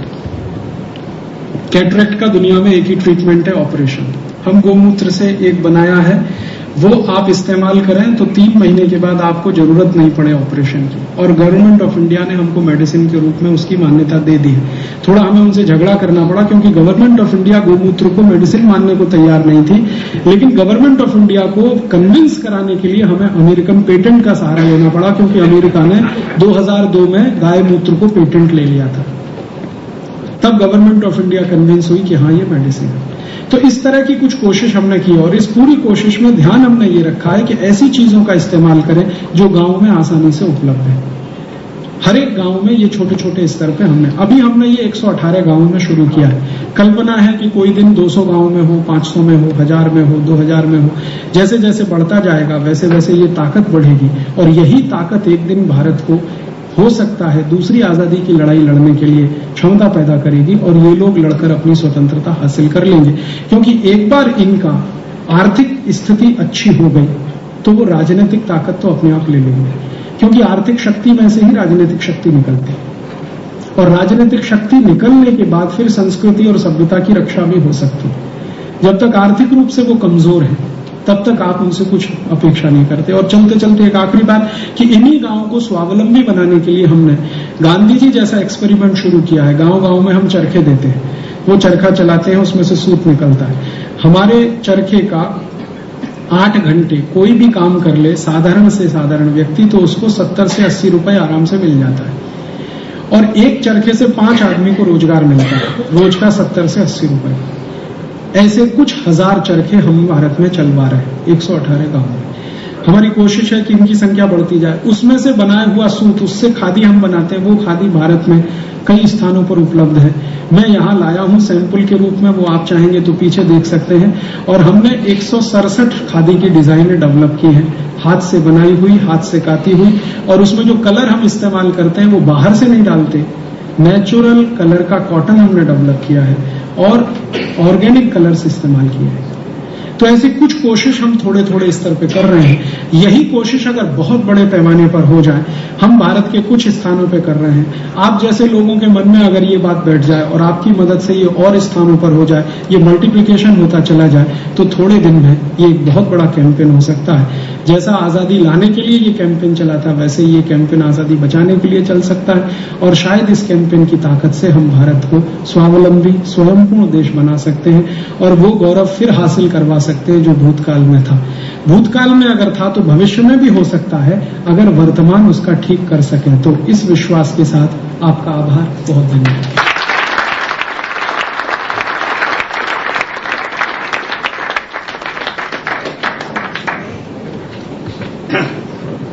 मैं 1-2 अनाउंसमेंट करने खड़ा हुआ हूं। एक तो ये है कि सवाल जवाब के लिए, क्योंकि आप हम सब इतने मग्न हो गए इतना अच्छा लेक्चर में कि अब लेट हो गया है, तो सवाल जवाब की सेशन हम सैटरडे को 27 संडे 28 इंडिया क्लब में 7 बजे शुरू करेंगे। और जो क्वेश्चन आपके दिल में अभी हैं वो क्वेश्चन आप वहां जरूर आके करेंगे। वो हिसाब से मैं आपका सजेशन अभी से ले रहा हूं। नंबर 2, ये जो बात कही 82 चीज जो हम बना रहे हैं, हम चेष्टा कर रहे हैं कि आने वाला शॉपिंग फेस्टिवल में एक स्टोर हम लेने वाले हैं। वहां हम ये सब चीजें रखेंगे और हम आप सबको एक विनती प्रार्थना है कि आप ट्रायल ऑर्डर पे भी आप आके वो खरीदे और आपके घर में इस्तेमाल करेंगे। और सवाल जवाब नहीं कर रहे हैं इसलिए मैं आपकी माफी चाहता हूं कि बहुत लेट हो गया है। और फिर सैटरडे संडे आप आएंगे तो वो आशा रखते हुए वो दिन हम ये क्वेश्चन रखेंगे। अब जरा वोट ऑफ थैंक्स दे देंगे। आप सब लोगों ने पूरे प्रवचन को बहुत ध्यान और पूरे इत्मीनान के साथ सुना, इसकी मेरे को बहुत खुशी है, जिससे मैं ये मानता हूं कि यहाँ बैठे हुए सभी नागरिकों को अपने देश से बहुत प्यार है।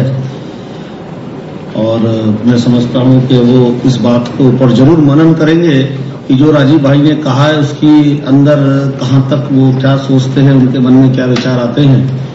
और मैं आप सबका बहुत बहुत धन्यवाद करता हूं कि आपने इतना समय दिया। आप सबसे प्रार्थना है कि चाय और नाश्ते का प्रबंध है, आप उसको अवश्य लीजिए। और जहां तक डॉक्यूमेंट्स का प्रश्न है, अगर आप लोग चाहेंगे तो हम डॉक्यूमेंट्स अभी दिखा सकते हैं, क्योंकि समय 9 बजे तक का था। माफी चाहता हूं, 9:45 9:35 हो गए। तो डॉक्यूमेंट्स में कोई दिक्कत नहीं जी, समय की कोई प्रॉब्लम नहीं, चाहे 12 बजे आते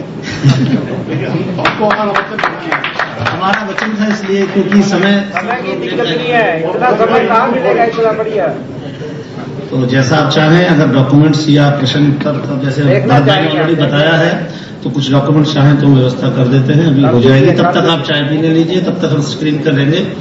और इनके प्रवचन खाली एक सब्जेक्ट पे नहीं है, जैसा आप लोग जानते हैं, कम से कम 17 से 18 सब्जेक्ट हैं, जिसमें शिक्षा का क्षेत्र है, टेक्नोलॉजी का क्षेत्र है, मेडिकल साइंस है, हिस्ट्री है, पॉलिटिकल साइंस है, WTO, वर्ल्ड बैंक और स्विस बैंक का मसला। स्विस बैंकों में जैसा आपको मालूम है कि नहीं मुझे पता नहीं, 1000 बिलियन, 1000 बिलियन, मिलियन नहीं, billion billion billion, 1000 billion Bharat के भ्रष्ट नेताओं का जो पैसा उसमें पड़ा है, उसको वापस लाने का एक तरीका 2-3 है। उस पर भी हम चर्चा करेंगे। आने वाले जो 2 हमने बताए हैं 27 और 28, वो हमारे भ्रष्ट राजनेताओं का हमारे देश के लूट के सन 47 के बाद जो उन्होंने जमा किया। 47 से पहले की लूट तो आपने सुन ली, 47 के बाद की लूट जो हुई है और कैसे हुई है और वो कितना पैसा है और उसको वापस लाने का तरीका क्या है, वो हम उस दिन जरूर राजीव भाई से अनुरोध करेंगे, बताएं। और मैं आपसे प्रार्थना करता हूं कि आप नाश्ता चलें, तब तक हम ये स्लाइड की व्यवस्था कर देते हैं। तो जो अगर जाना चाहें तो मैं उन्हें रोकूंगा नहीं, और जो बैठे हैं उनका बहुत स्वागत है। नमस्कार। CD हमने कुछ जरूर बनाई है व्याख्यान की, और वो मात्र लागत मूल्य 10 दिरहम में उपलब्ध है। मेरे काउंटर पे 2 सज्जन बैठे, आप उनसे ले लें। और मैं ये भी चाहता हूं कि अपना नाम और ईमेल एड्रेस जरा दे पाएं, तो अगर कुछ और इस संबंध में जानकारी होगी तो हम उनको ईमेल से या तो फैक्स से या तो फोन से जानकारी दे सकेंगे, तो वहां से आप ले सकते हैं। और एक कार्ड, यदि आपके पास विजिटिंग कार्ड है तो एक वहां पे बक्सा रखा है, उसके अंदर वो कार्ड अवश्य डाल दें, आपसे संपर्क कर सकें। नमस्कार।